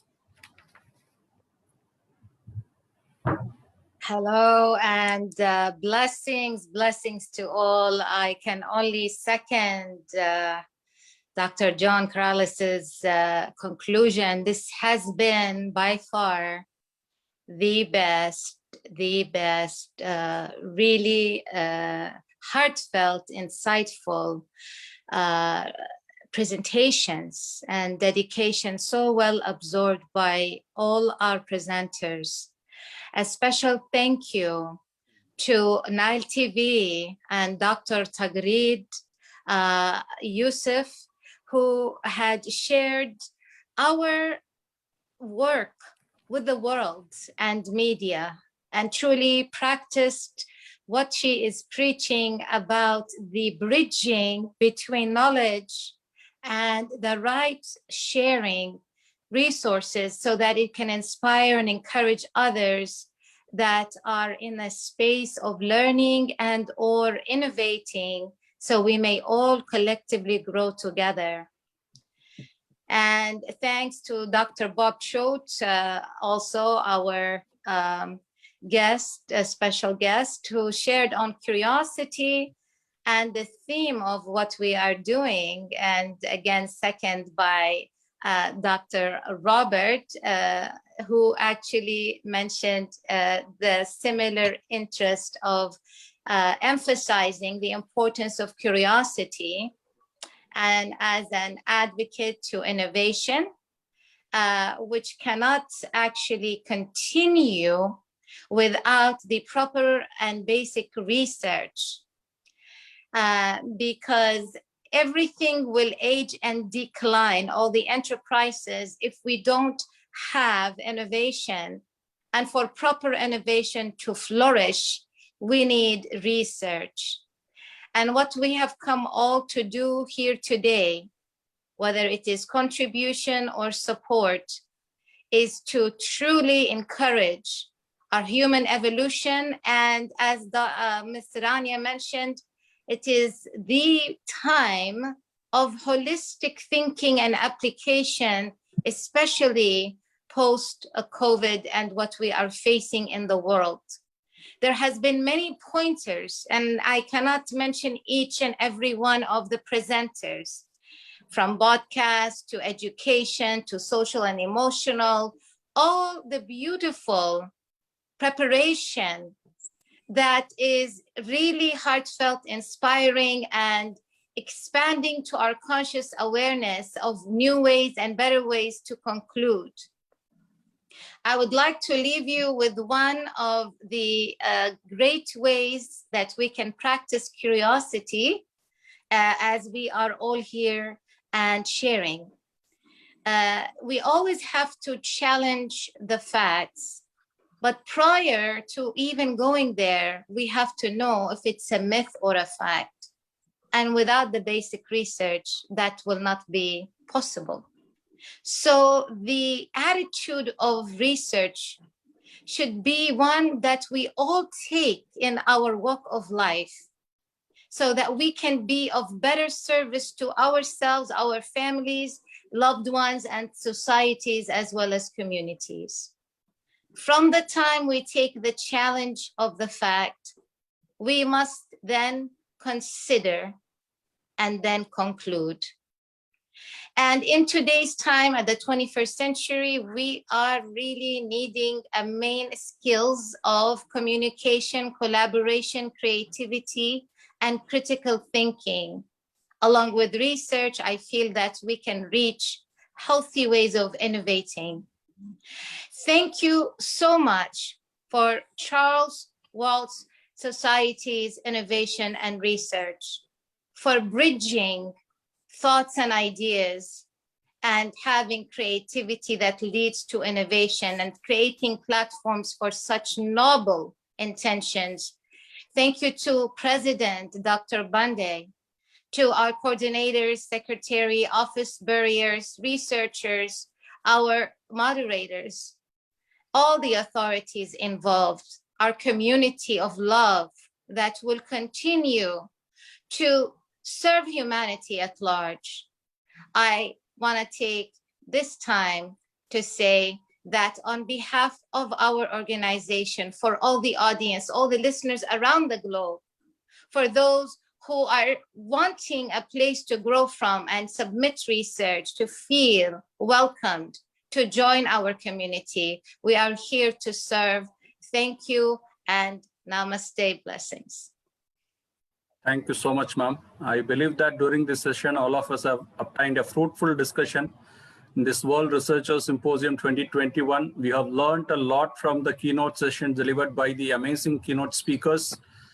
We have invited 6 speakers who have shared their interesting work. Once again, on behalf of CWSAR, thank you for delivering such important materials so that all of us deepen our knowledge about design research. Furthermore, I would like to thank all the presenters and participants who have joined this symposium from all over the world. I'm certain that every presenter has presented the application of design research and educational research. I sincerely hope that through this kind of presentation and discussion, all of us can contribute to solving the educational problems in our countries. Even though the contribution may be small, but it will still valuable. When there is a meeting, then there will be a goodbye. So I thank you once again for your participation, and I wish you all a safe year ahead. And I do also hope that we can meet again in another grand virtual event soon. Thank you so much.